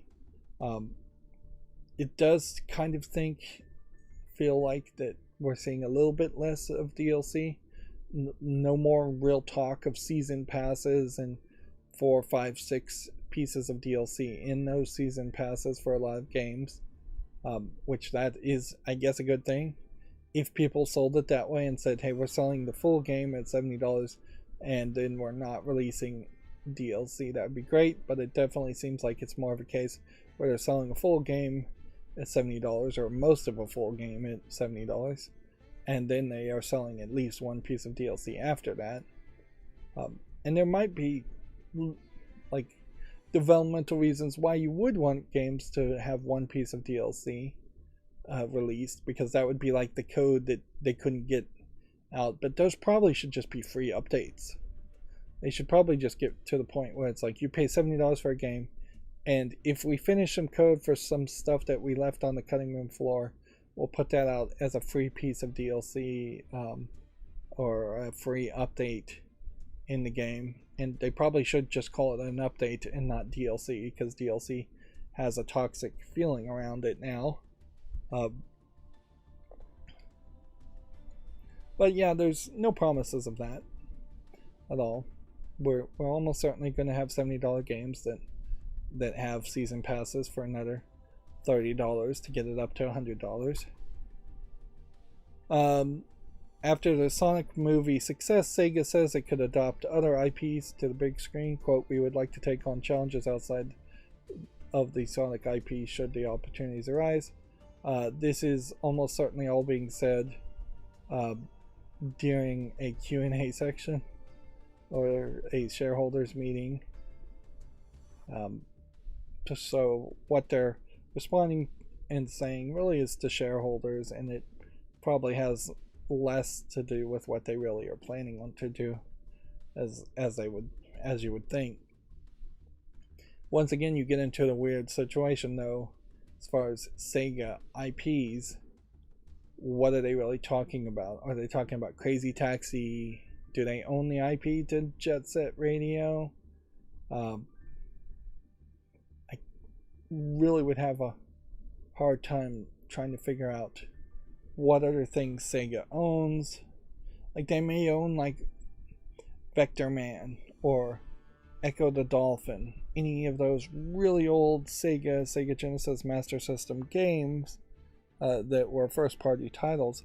They may technically own the rights to those games, but there really wouldn't be a lot of reason to turn those into movies. It would be kind of crazy. I don't think Sega really even has a kid-friendly second series. Like, Nintendo has Zelda or as their second tier kind of still kid-friendly series. Sega, I don't think, has anything like that. Ubisoft plans to increase the number of Assassin's Creed developers by 40%. The company has at least 6 new entries in the long-running series in development. Wow. Talk about just tripling down on Assassin's Creed.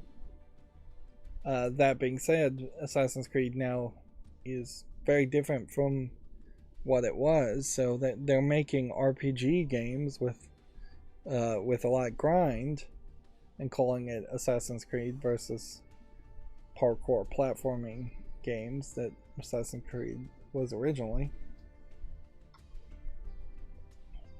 Ubisoft has added X Defiant to its 23-24 lineup. The free-to-play shooter's recent beta attracted over 1 million players. Okay. Assassin's Creed Mirage will be released in October, it's been claimed. After reportedly being delayed at least twice, the game is officially coming this year. Is there anything even unique about Assassin's Creed Mirage? No. Now, if they were scaling up and then they were remaking the original games, I wouldn't hate that idea terribly, but I don't know what they really need to remake in the original games. Just the same level layouts. It probably should be a new characters and a new story. Like, there's nothing terrible around the story of the first Assassin's Creed games, but there really isn't a lot of reason to have Altair show back up. And Ezio's story is decent enough, but there's not really a reason to remake and redo that also.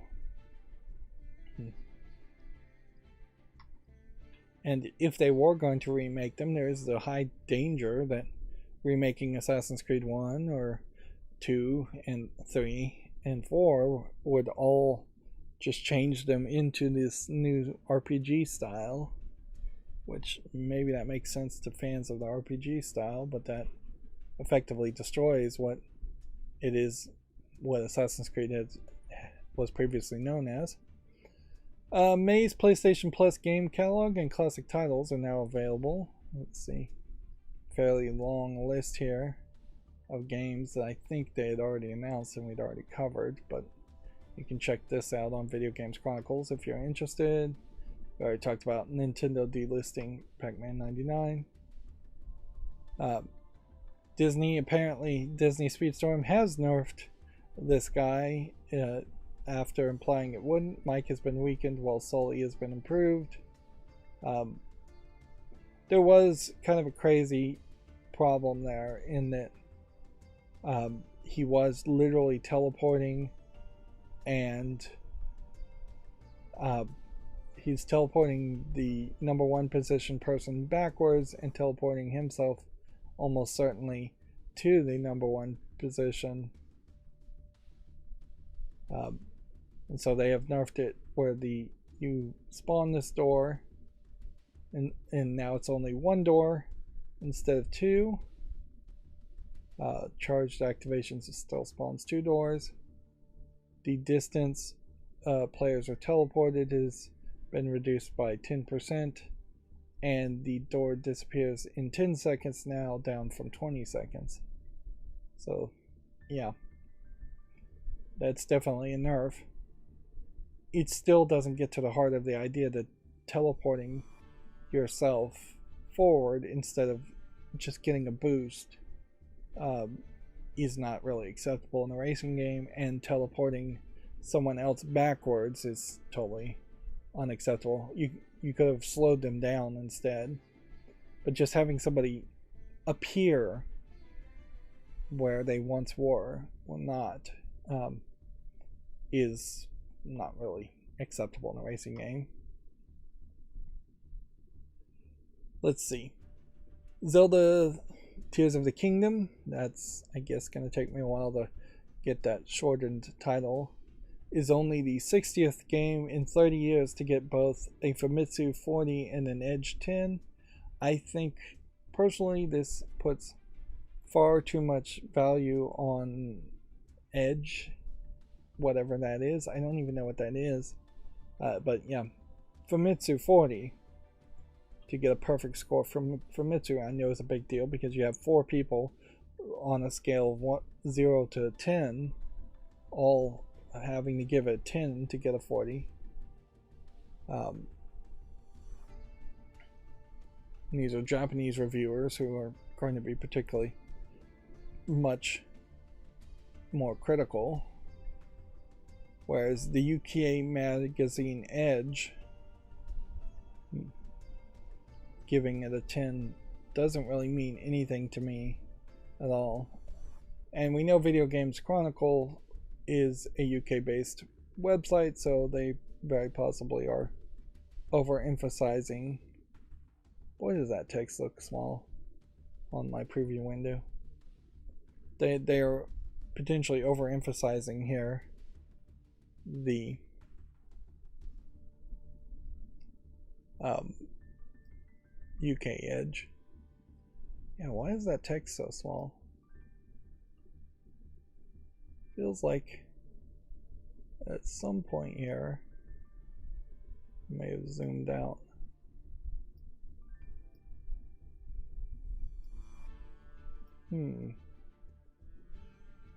But noticeably it doesn't seem like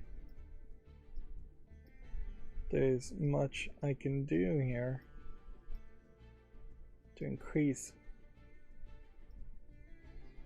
the size either. Okay, well, whatever. I'll leave it at that. Feels like the font size should be bigger, but I'll have to figure out if there's a way to do that. Saudi Arabia has reportedly increased its stake in the EA. There was this story, and it doesn't have anything to do with video games, around the US seizing assets from Russian oligarchs, and then a discussion on how Putin himself on paper doesn't actually have that much money, and that he makes the Russian oligarchs hold all the money for him, and then when he wants to do some kind of government action, he forces the oligarchs to patriotically fund those kinds of government actions, or when he wants to use money, I'm sure he forces the oligarchs to give him money. And if the oligarchs say, hey, we're not going to give you money, well, then they just get thrown out a window. Or that there have been instances in which their assets have just been seized by the US government, the Russian government, and then end up in Putin's hands anyways. I can't help but think, and maybe this is a little tinfoil hat, that the Saudi Arabian Public Interest Fund, in a lot of ways, is a way in which the Crown Royal Prince and just the Saudi Arabian political leaders are putting money that is effectively their own money into this public interest fund to kind of launder it, and then that money is getting further laundered by owning video game companies. And so inherently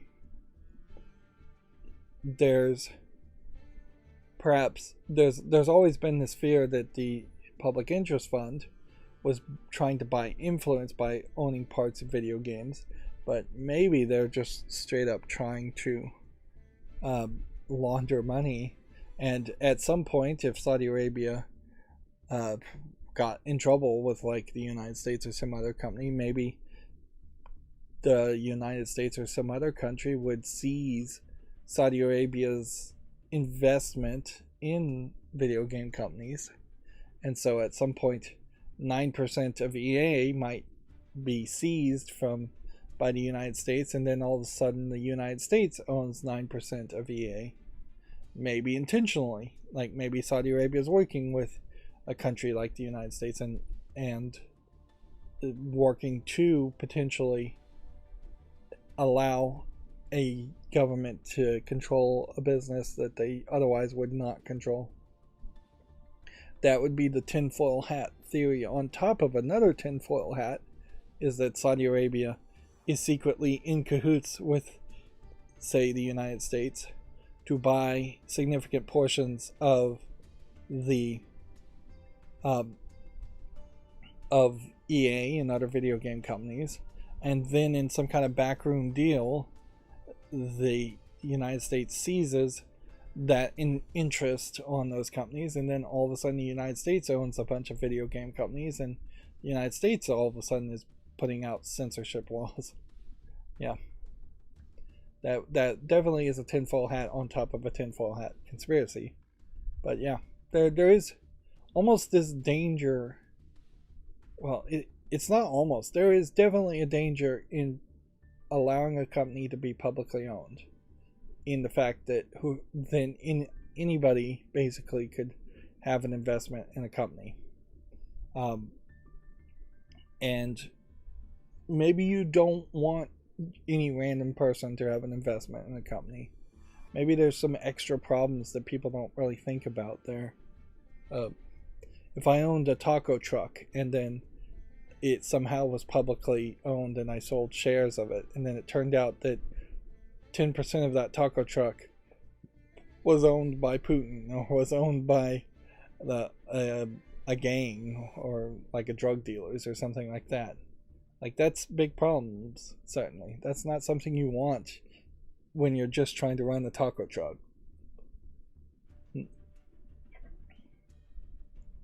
But yeah, I guess I really don't have too much substantive to say there. This is a continued process, obviously. And at a certain point, we kind of don't care about EA that much, but it would kind of suck too if EA went away completely, because there are a lot of games that EA has the licenses to, even though they're doing nothing with it. It would be actually very surprisingly good, though, if all of a sudden the Saudi Arabian Public Interest Fund owned a voting share, controlling share. They already have a voting share, but they owned enough shares to all of a sudden have somebody on the board telling them to make more games, instead of EA just sitting around making profit off of its sports games. Tears of the Kingdom breaks Nintendo's records with 10 million sales in 3 days. So, ton of hype. What's really surprising about this, although not, I mean, it is kids, so it should have been expected, is just how hyped kids were for this game compared to how little advertising Nintendo really had to do. Like, did anybody see commercials for this? Were there ads on YouTube that I just didn't see because I'm blocking them, or I'm not the target audience? Like, I guess maybe there were some ads around Tears of the Kingdom, but I bet there weren't. I bet it was just word of mouth hype, YouTubers hyping it up, and friends of kids hyping it up to each other. Sony's PlayStation Showcase returns next Wednesday. It will feature a wealth of new games and new IPs that are headed to the PS5 and the PSVR 2. It'll be interesting to see what they announce. Anything that's announced here, you have to assume is coming around Christmas or later.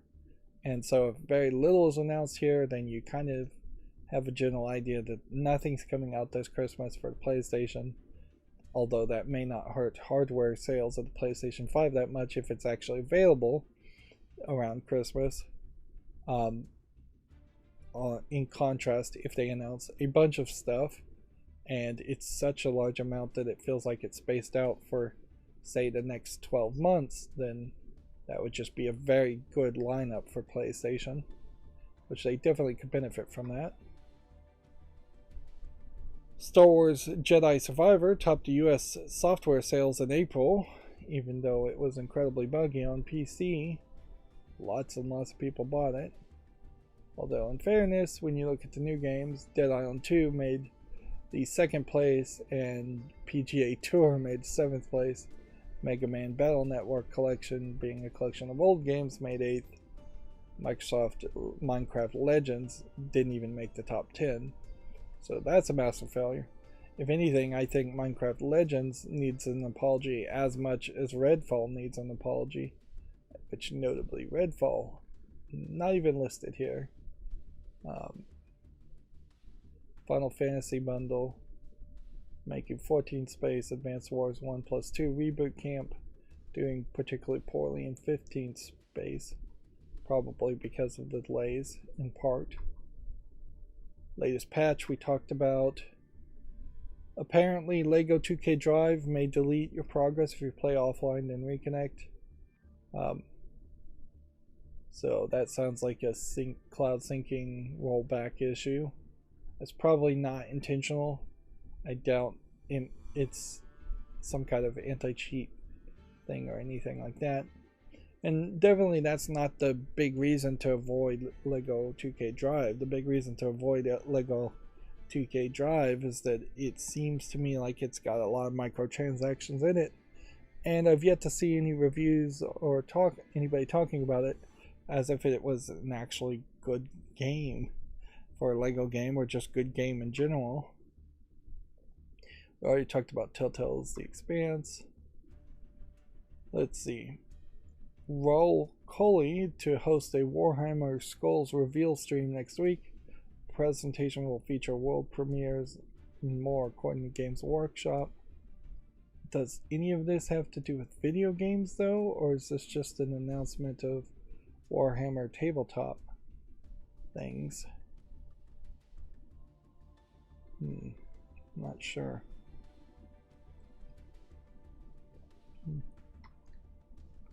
The new Mortal Kombat game will be revealed on Thursday, so tomorrow, I guess.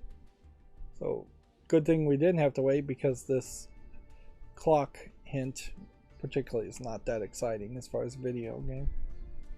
I am somewhat excited though to see what they really offer in a or what they're going to even promise in a Mortal Kombat reboot. BlizzCon is returning in November. We already talked about. Diablo's gameplay launch trailer welcomes players to hell. The game will be released in early June.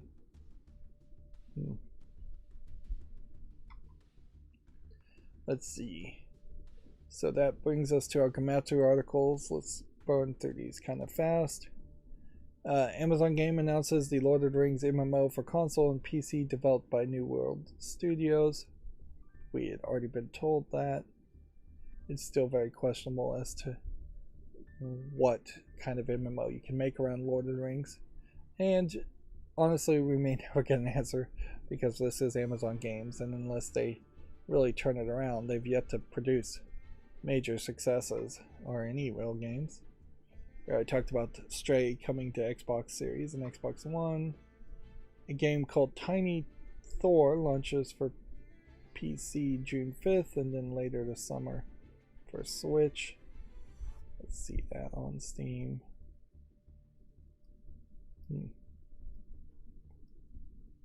Seems like it's a platforming game with a different visual theme, which definitely you could use more of that. This definitely feels kind of like a Kid Icarus game, in particular in the sense that Kid Icarus visually looked different than a lot of the other Nintendo games at the time. The Legend of Nayuta Boundless Trails launches September 19th in North America and September 22nd in Europe. What kind of game is it? It's PlayStation 4 and PC.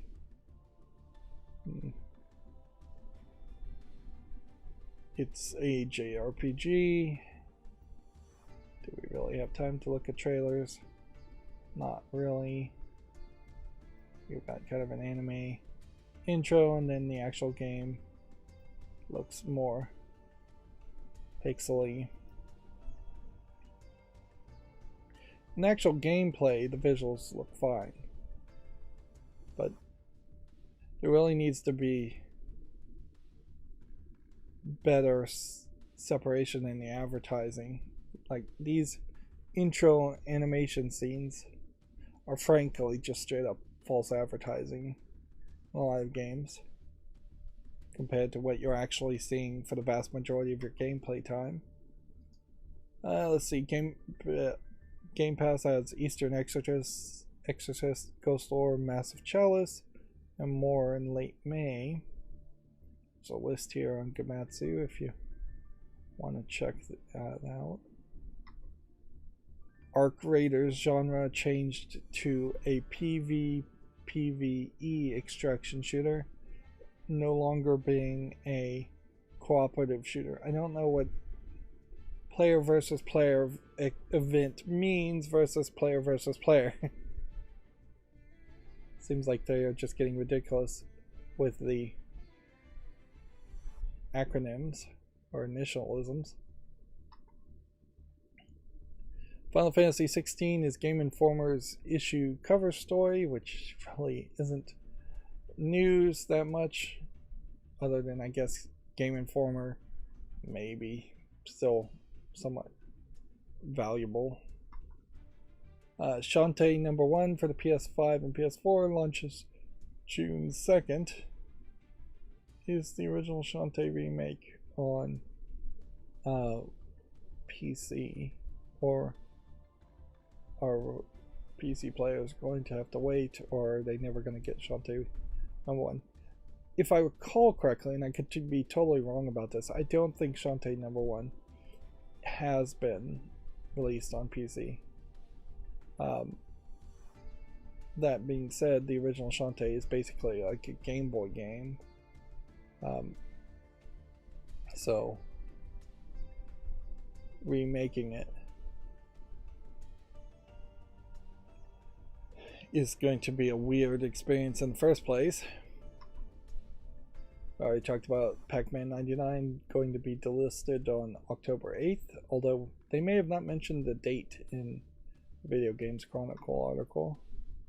Famitsu review scores issue 1798, giving Tears of the Kingdom a 10, 10, 10, and 10 for 40, and then Kazuna AI Touch the Beast, a very low 27 out of 40. Puzzle Bobble Everywhere, 31 out of 40, which is about average.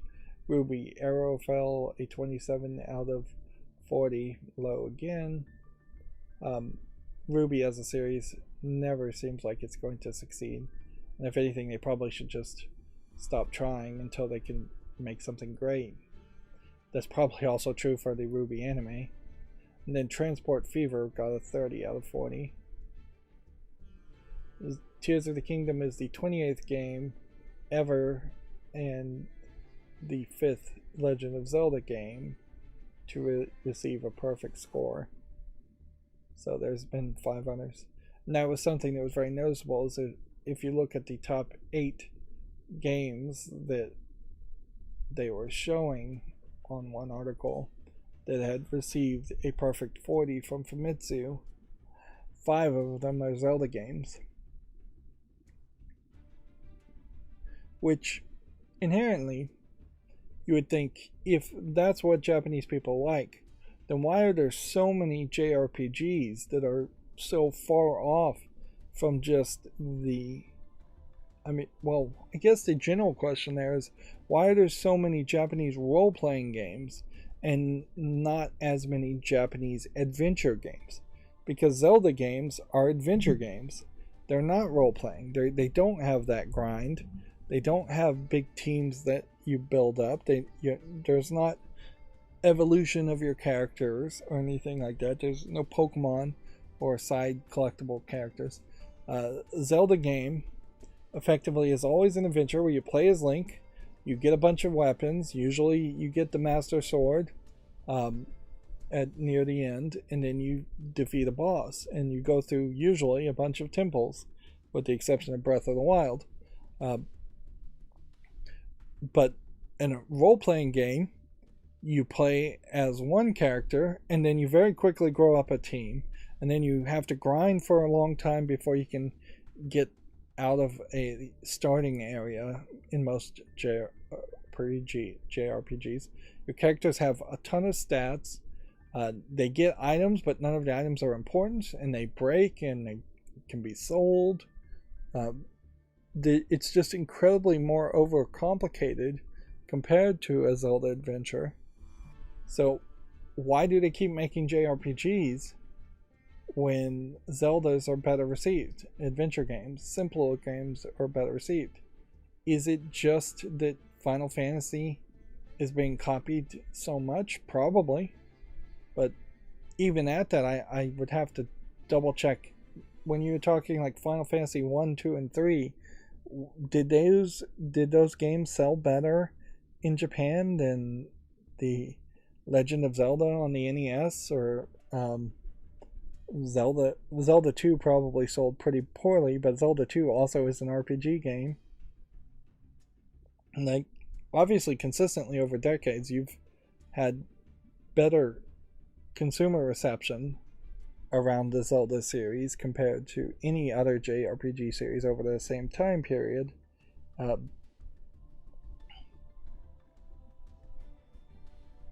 And yeah, I feel like the Japanese people are just missing a beat here. There should be more adventure games. Just straight up Zelda ripoffs. For every JRPG, take half of those and turn them into Zelda adventure games. Get away from the RPG elements and the grind. Moving on, Sky Children of the Light is coming to PC. It's currently already available for the PS4, Switch, iOS, and Android. This game is slowly coming to everything, and this game has been multiple times. I've tried it at least 2 times and not gotten past the beginning because it is this weird MMO where people play in the same instance as you. So let's see, I think I saw it here. You kind of start the game in this temple and you have to light a bunch of candles, is what I think you do. So that's about the point. There is a 5-10 minute intro section before that where you are in your own private instance. But once you get to that point, that's when people in the MMO start to spawn and magically appear. And that's the point where inevitably somebody has lit the candles and run out the door that they opened by lighting the candles and finished the gameplay content for me and not allowed me to play, because there's always going to be somebody faster. So if there's a single player mode on this, maybe I would give this a chance. That being said, I think I've twice gotten this game for free, and so if this was actual money, that would also be a hard sell.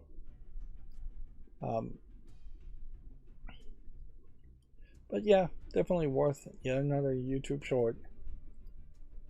Little Friends Puppy Island launches June 27th, which any game where you get to play with dogs can't be that terrible as a concept.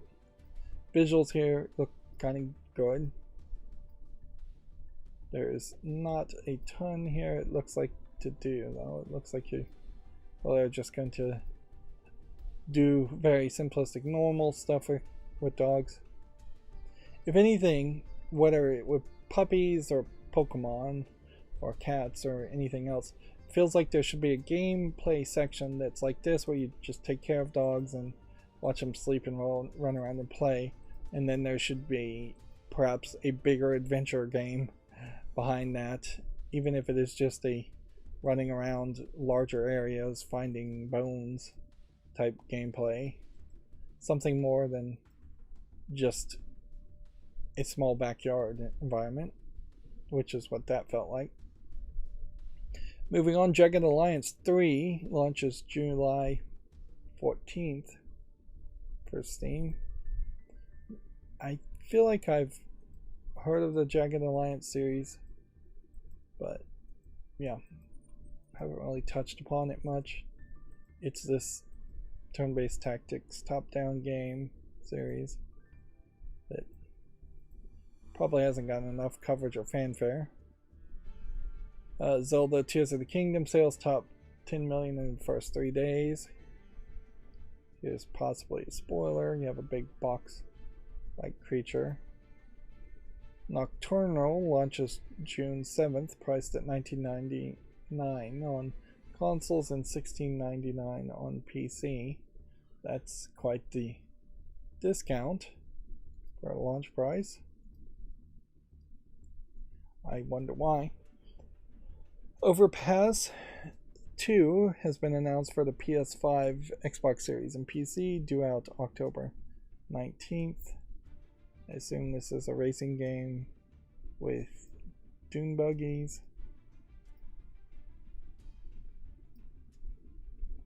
Which I could see there being a slightly different experience racing in dune buggies compared to, say, racing in Formula One cars versus street cars, which feels very similar in a lot of video games, or trying to compare video games to each other.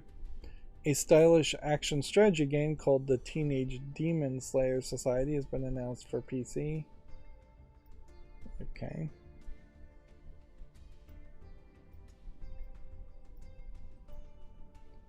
We'll give that a chance. I feel like I didn't open a link to that racing game, so I skipped that. Yeah.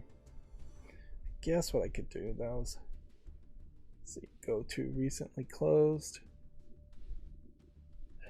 Let's see. History. Here. Can't read any of this from this distance.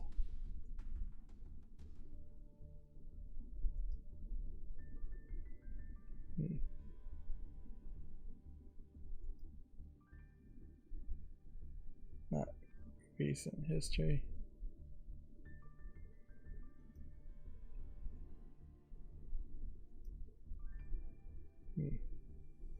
Yeah. Okay. So it doesn't have a Steam link. That's why I didn't open it. Okay. That was a waste of time then. PlayStation Showcase for 2023 has been set for May 24th. We already talked about that. Save Me, Mr. Tako's spiritual successor is an action RPG called Tako no Himitsu, The Ocean of Secrets. It has been announced for PC. Kickstarter campaign coming soon. It's weird to not launch a Kickstarter campaign at the same time you would launch a listing page on PC. I don't know if I ever had any real interest in Save Me, Mr. Tako as a spiritual successor. Definitely feels like a Game Boy game.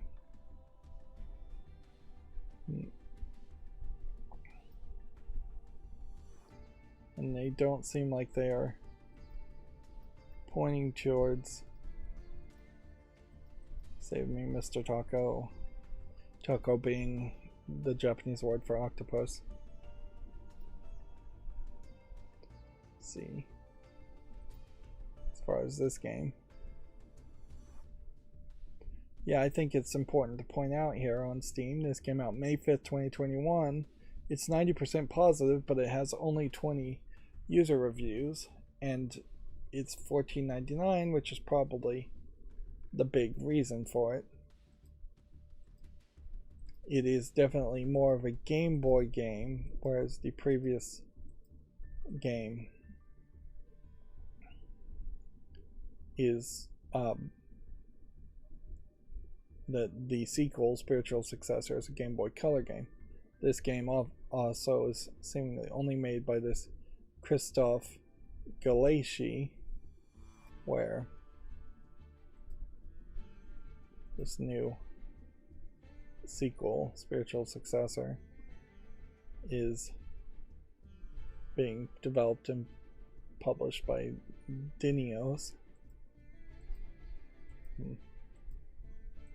Yeah, and once you start to get into a Game Boy Color feeling game, it feels more reasonable. Also, let's check out this sale while we're getting distracted.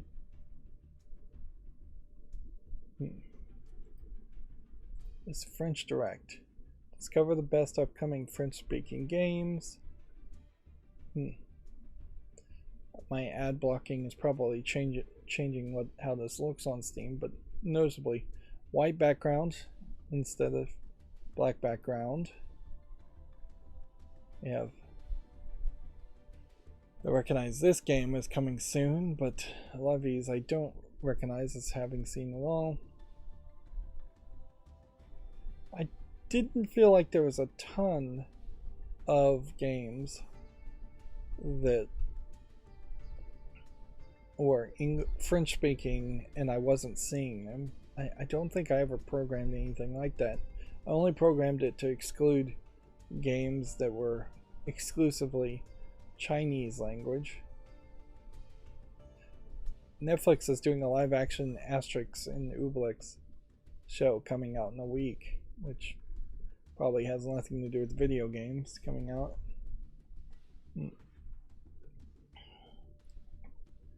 So, yeah, I guess I'd have to assume it's possible to make game pages that say they're coming soon and not end up having me see it somehow.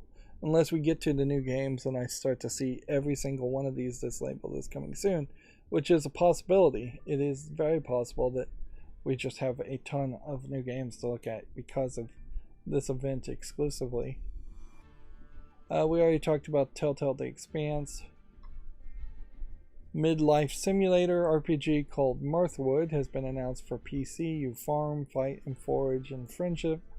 So I guess that would mean it's a 4F game instead of a 4X game, which is an interesting concept. Looking here though, it's really not catching my attention too much, as it really just feels like yet another one of these Stardew Valley games with just a different visual around it, which I do applaud the different visuals. That's about all I can applaud. The Smurfs 2, The Prisoner of the Green Stone, has been announced for PS4, PS5, Xbox Series, Xbox One, Switch, and PC. Which, yeah. I'm not 100% sure that the previous Smurf games of the past few years have been great, but I think they've been good enough to continue down this way. And it's nice to see the Smurfs just existing at all, whereas it very easily could have been a forgotten franchise, which Warner Brothers is particularly bad about that, as far as just a lot of crazy racist type Warner Brothers Hanna-Barbera characters that could have video games being made around them, or even new cartoons made around them. Moving on, the Otome visual novel Finally in Love Again is coming to Switch on May 25th. Otome meaning young maiden, just in case you're not certain about that. So hunky anime boy type characters with a female protagonist in romance situations usually. A card game called Asterix and Obelix Heroes has been announced for PC and consoles, including the Switch, due out in September. This is from Nacon, so I wonder if this is going to straight up try to be a Marvel Snap competitor, but noticeably they're not announcing it to be playable on any kind of mobile things. And it says it's going to have RPG elements, which probably means it's not going to be a player versus player experience. And so it may very well just be kind of a weird single player experience with card games. The game Daydream Forgotten Sorrow has been delayed for PC to June 14th, no longer coming out May 24th. Which, do games deserve a YouTube short for being delayed? Not really, but I will say I don't think I've made a YouTube short around this anytime recently. This definitely feels like Daydream is from the same makers of a Nightmare game called, and that this is almost a contrast to a game called Nightmare. But that doesn't seem to be really the case.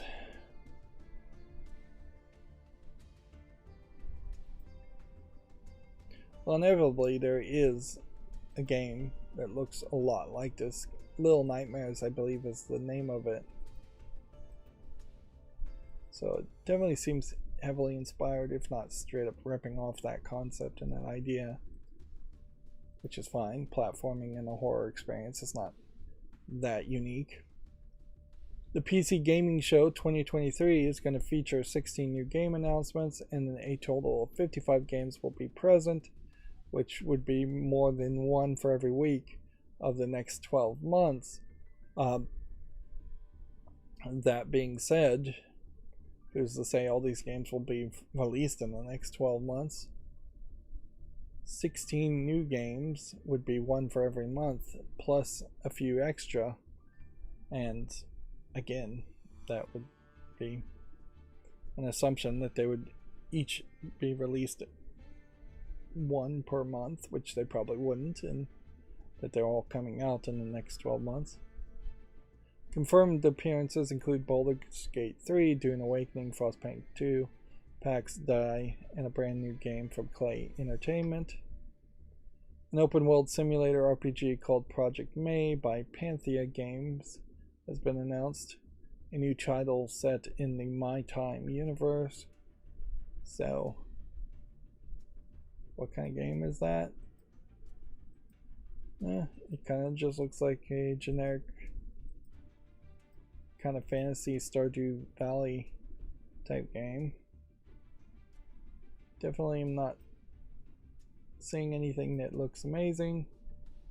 If this was on mobile phones, then I guess the graphics maybe look a little bit better than average.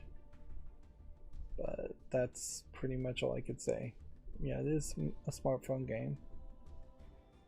Different kind of art style with older looking characters.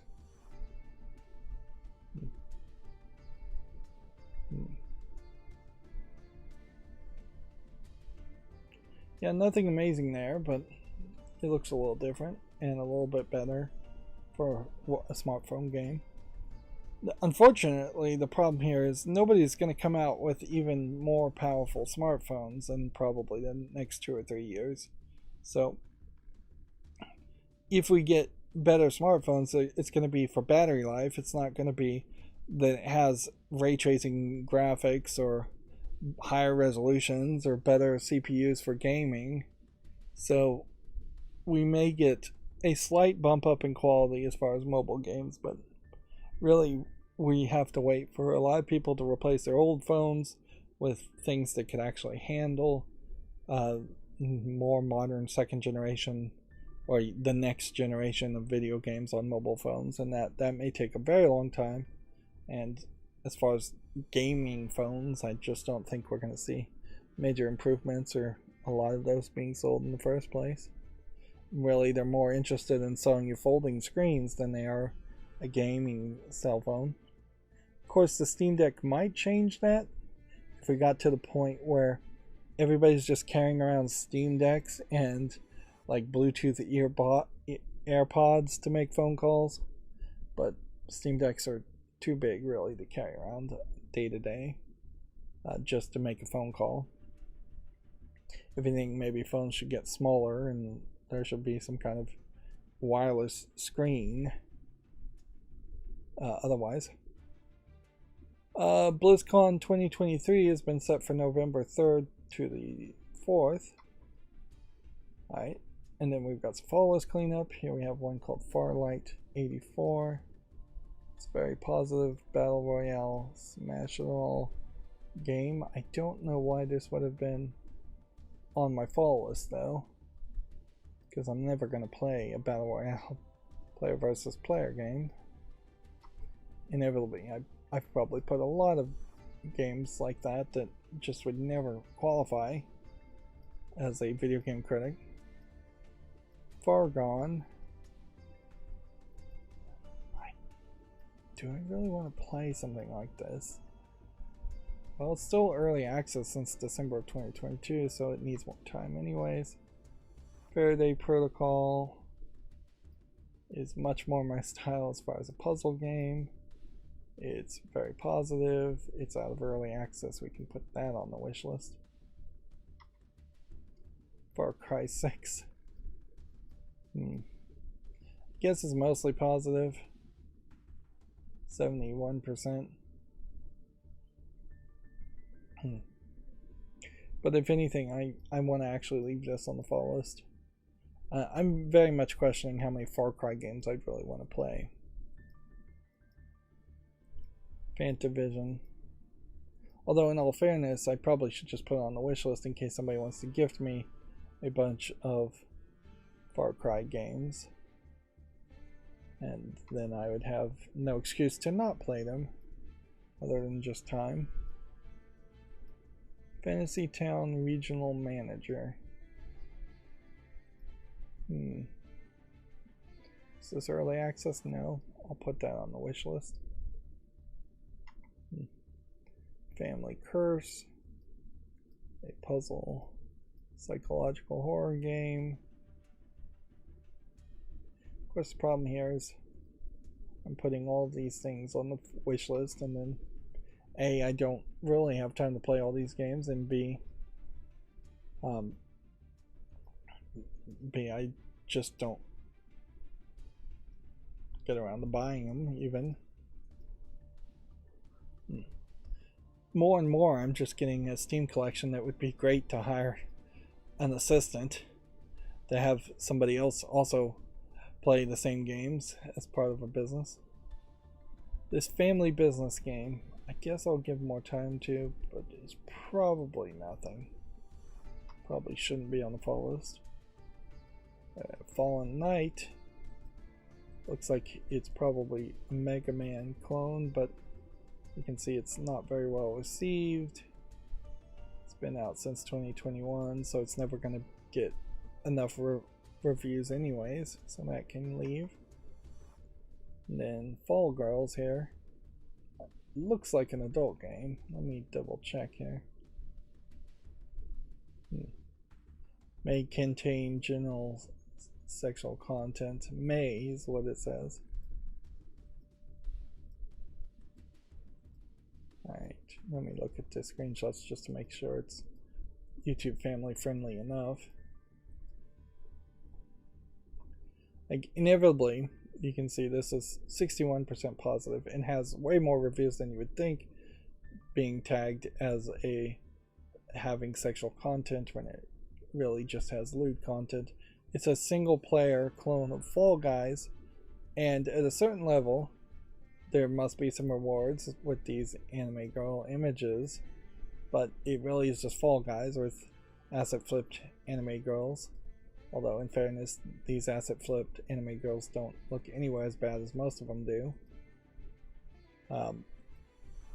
But yeah, major problem certainly when you have an idea like Fall Guys and then you don't have online content to play with this. Plus, Fall Guys was really a flash in the pan concept. The name is smart, certainly. Fall Guys, turn it to Fall Girls, and then if you want to make it out of a lewd game, that's fine. Like, there is definitely an argument to take a game called Fall Guys and call it Fall Girls and just have strong, empowered females, not in bikinis, in the game.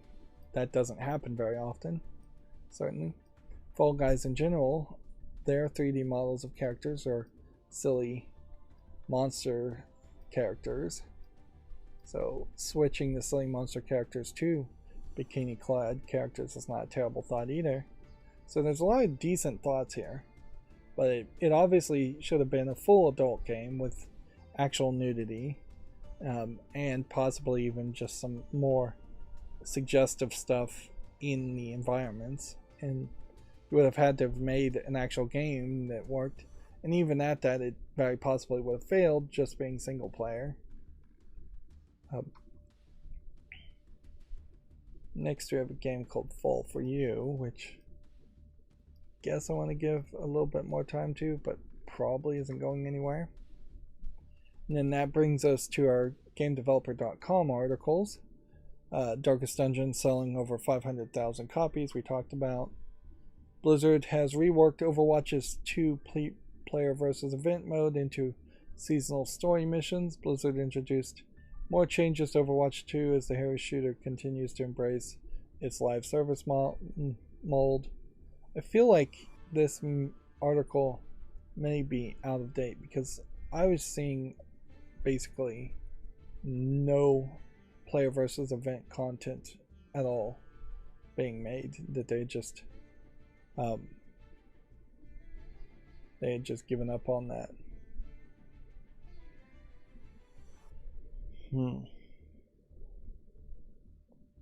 So this article may be wrong or out of date and need updates, or maybe I'm wrong. It's very possible I'm wrong because I only really was reading the headlines.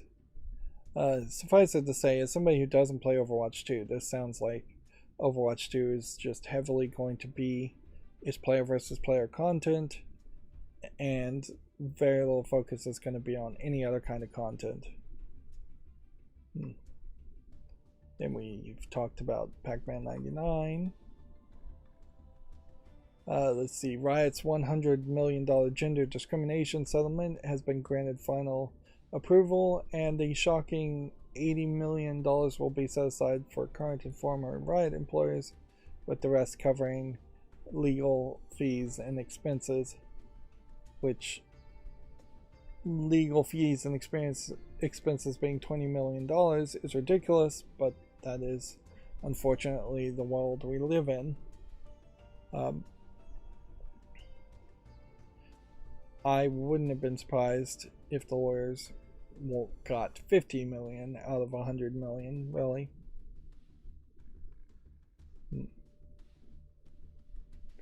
In this kind of lawsuit too, versus the class action suits that get you usually 50 cents or so, this probably is going to end up giving hundreds of thousands of dollars to individual people in the gender discrimination suits, and they have an arguable good right to that much money, because if this gender discrimination hurt their career, it's almost impossible to fix that with any amount of money. If they didn't get a promotion when they deserved a promotion, if they're older now, if they're not in the industry now, if they have less of a resume when they try to apply at a different company because of gender discrimination, those are things that you can't really fix with money. You can try to make people whole, but there is a very good argument that somebody could have gotten a raise, they could have gotten a better job, and that raise over the course of the rest of their life, or rest of their working lives at least,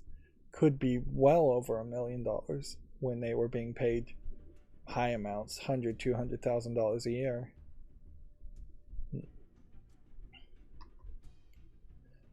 Moving on, Tears of the Kingdom surpasses 10 million sales in 3 days. We talked about that. Valve being sued. We talked about that. EA paying the college football players for their likeness. We talked about that. And then Sega may also start charging for $70 for its games. We talked about that. Although they are using a different image here of a game I couldn't even name. Like a Dragon Ishin, I guess, is what this is from. Alright, let's start looking at the new games. This could be a really long process. Hopefully it isn't. It inherently doesn't have to be that long of a process anyways, even if there is a lot of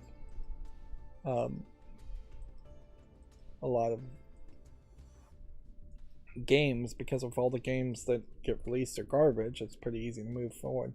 I feel like the Super Bunny Man existed already. Did it just come out of early access? Yeah. This game just came out of early access, so I'll make a YouTube short around it because of that, but I'm not going to put it on the follow list. First person shooting asset flip game, it looks like. Paint by pixel. It doesn't look terrible. I don't want it on the follow list too.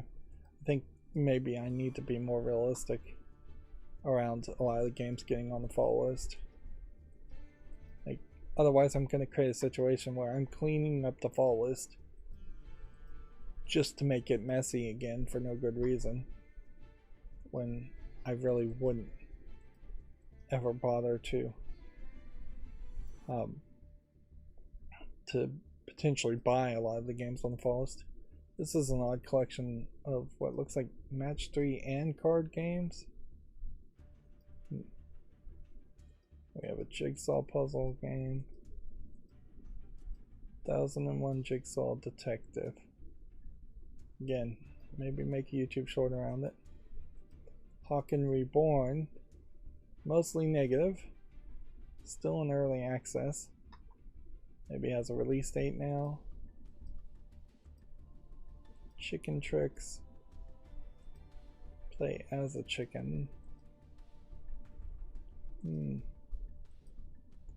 I kind of like the idea of playing as a chicken in what is sort of a top-down twin-stick shooter, but I don't think they've implemented the visuals quite right.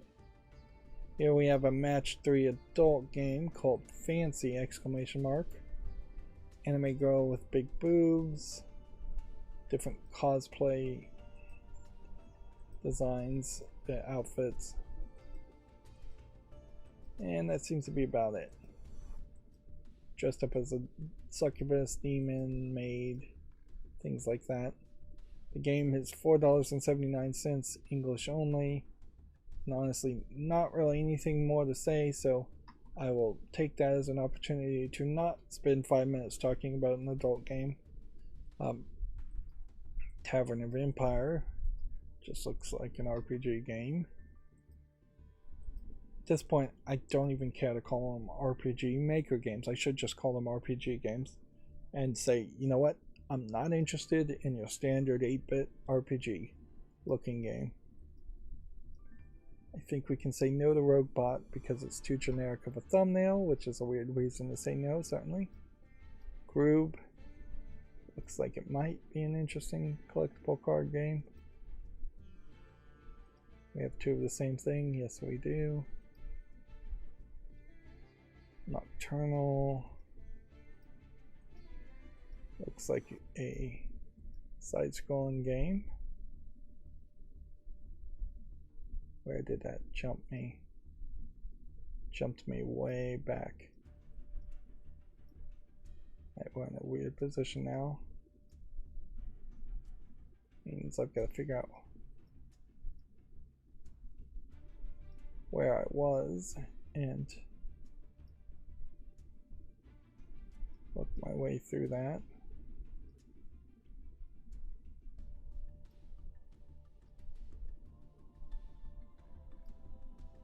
Okay. Seems like we found ourselves. Alien Tower Defense. It doesn't look quite good enough. It looks more like a mobile game. Magic Machine Gun doesn't look like enough. Nosy Little Fly. Looks like it's got a level of polish to it.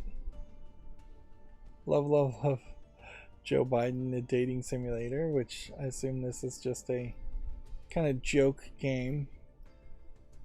What's interesting about this is A, it's not having any adult content in it, which you could certainly see it go that direction. But B, this would seemingly violate the new code of conduct and rules as far as targeting an actual person. And this is what I said here. Yeah, it looks like there's probably going to be some censorship instead. I have no idea who this character is supposed to be, or for that matter, this character. To just throw a character named Joe Biden in here. Yep. So, one of the rules was to not target real people, and clearly they're targeting a real political figure here, although they're doing a particularly terrible job of making this actually look like Joe Biden, which would just make me assume that this was a Japanese dating simulator that was really, really terrible at some point, or was halfway in development, and they just said, hey, let's just say this old guy looks like Joe Biden, and put it out as a joke. There's no reason to put this on the fall list, though. And so obviously political figures are still going to be allowed. So we're still going to see Trump games. We're still going to see Joe Biden games. Probably see a increase in those kinds of games. In particular, as the U.S. election cycle increases. This game says in general it has sexual content and noticeably has an 18 plus free patch. It's called Sundari Milfin, which I guess is subtitled Office Harem. That being said, I don't know if this is really what you would expect from a tsundere, because you generally see tsunderes as not smiling, and usually I would think as having kind of glasses. The milfin part, I assume, is that she's a mother, or supposed to be like a mother-like character, which then you're combining two fetishes together in a tsundere and a milf, which doesn't really make a lot of sense. And then you're also adding harem ideas of having multiple girls, but noticeably I am not really seeing a lot of multiple girls here. I'm seeing one character being shown over and over again. So I can only assume that this is a terrible match 3 game that is trying to sell on adult content that may or may not be there, but is definitely selling on throwing out as many key phrases as possible. Noticeably, it says it has full English audio, which I doubt, and then Russian is its second language, which makes me definitely suspect that this might be a Russian attempt at making some money more than making a good game. Let's see, Bricks Crusher, Breaker Ball. This doesn't look terrible as far as a breakout clone. Game called It's Ticking, as far as a bomb defusal puzzle game. Doesn't look terrible. Vacuum cleaner robot simulator looks like garbage, and I'd be a little concerned that you aren't actually running some real vacuum cleaner somewhere playing a game like that, that they're just outsourcing the AI that you would need in a robot vacuum cleaner to avoid obstacles. It's probably not what's happening though. That would take a lot of programming that most game developers wouldn't bother with. The American War, which is an interesting phrase to call the Vietnam War, but I guess it's as much the American War as it is the Vietnam conflict. But nobody in the United States calls it the American War, because America's been at war with so many other people. If you said the American War, you probably would mean the American War of Independence in the United States, or possibly the Civil War against the North and South states. Really wouldn't mean Vietnam. People in the United States don't talk about Vietnam much at all, since they effectively botched and lost that war. There's nothing here though that looks like an actual game. Let's see. Lips. Looks like it might be something of interest. Cubic figures doesn't. This is very colorful, and sometimes I bristle at seeing a whole bunch of color, but I think that may just be for this trailer. No, I think it is just very colorful. Although, my main problem isn't having a color palette that has lots of colors. It is very difficult to get that right when you have more than 4 or 5 colors in your color palette, or even more than 2 or 3 primary colors in your color palette. My main problem usually is when there's bright neon lights like this all over the screen in front of what you're supposed to be seeing, explosions and things like this. This is actually fairly easy to see in motion because the characters stand out well enough. So I don't have any major concerns visually there. Looks like it's a RPG game and looks decent enough to go on the following list. Darwin's Trash looks kind of like a troll game. I could see weird creatures working, but you'd have to have a consistent art style there, and you'd have to have more of a game. The fact that this looks so much different from this is a problem, and this being your main game as far as a Bubble Bobble clone is a problem. Next we have a game called Rebellion. Yeah, we have what they say is a tower defense game, but does not look like a tower defense game to me. If it is, it's unique enough that I think it deserves a follow. I guess it is, but it's just at a different scale with a lot more variety looking to it. If this was one giant castle and you're just like trying to defend floor after floor after floor, that's certainly an idea to improve tower defense instead of tower defense levels just being random levels. This Love Exalt 8372 looks interesting. Not as polished as I might like it, but you've got some major character designs here, trying different things. Matcher Now Hiring.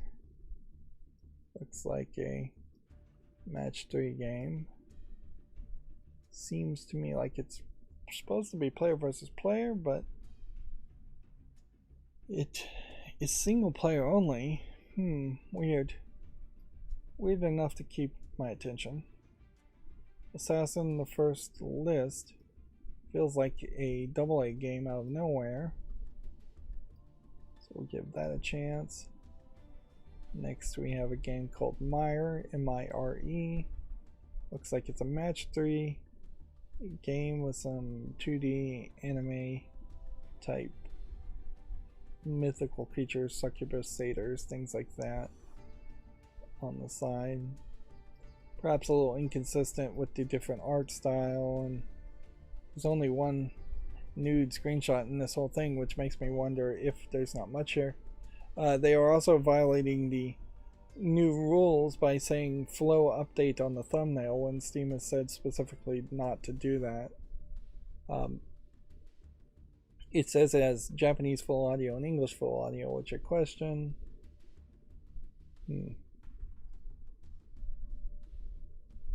Just don't think that there's enough quality or enough game here though for the $4.49 for a match 3 game.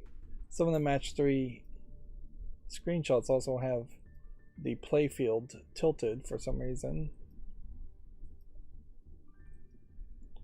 And the backgrounds feel asset flippy too. So I'd have to say no to Mire. Greedventory.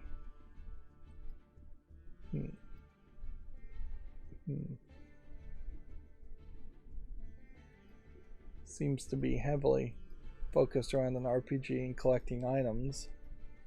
There might be an idea around that, certainly. Or collecting money. Starship Troopers Extermination, just for the name recognition, deserves a follow. Nova's Castle, on the other hand, doesn't. This is more in line with the kind of neon explosions that fill the screen and are distracting. Eye of Saccharin? That's what I think that word is. Might be something to this. I assume this is just a visual novel. Let's see. Hate Free Heroes RPG 2020 2D 3D RPG enhanced.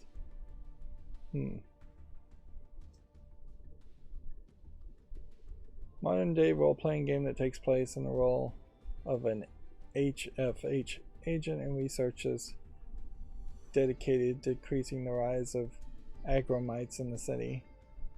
So this almost feels like this is an anti-hate message done in a low effort RPG maker style, which, while applaudable, certainly doesn't justify putting the game on the follow list or playing it.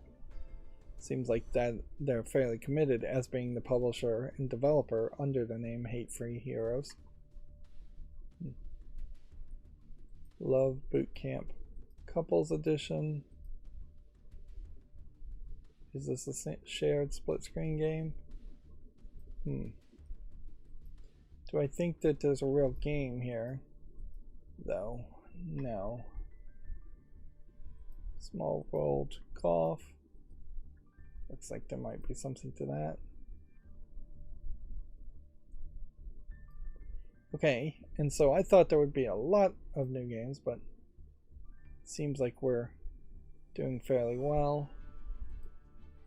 I feel like this Love on Leave, though, is going to get 2 or 3 YouTube shorts. Whatever. It kind of doesn't even matter, though, because I doubt very many people are seeing all the YouTube shorts anyways. Do YouTube shorts repeat if you've seen them once before? I don't even know. Does YouTube this week even care about YouTube shorts? I don't even know. At a certain level, I question whether they care about live streams anymore, but it would be very weird to stop doing the live streams, particularly since I finally managed to make live streams work for me instead of work against me at some level, as far as looking at new video games and being aware of them and talking about video game news and being aware of that. Going back to the darkness and just not following any of the information or doing it off screen wouldn't be more efficient. Anyways, that's going to be it for this stream. I'm very possibly will play some more Yu-Gi-Oh! Off screen. As always, I ask you to like, share, subscribe, comment, and watch every second of my videos. If you want a friend or follow me on any social media sites, there's a whole bunch of links down below. And if you want to support me further, there's a link to Patreon, or you can friend me on Steam and get me a game off my wish list. Thank you for watching.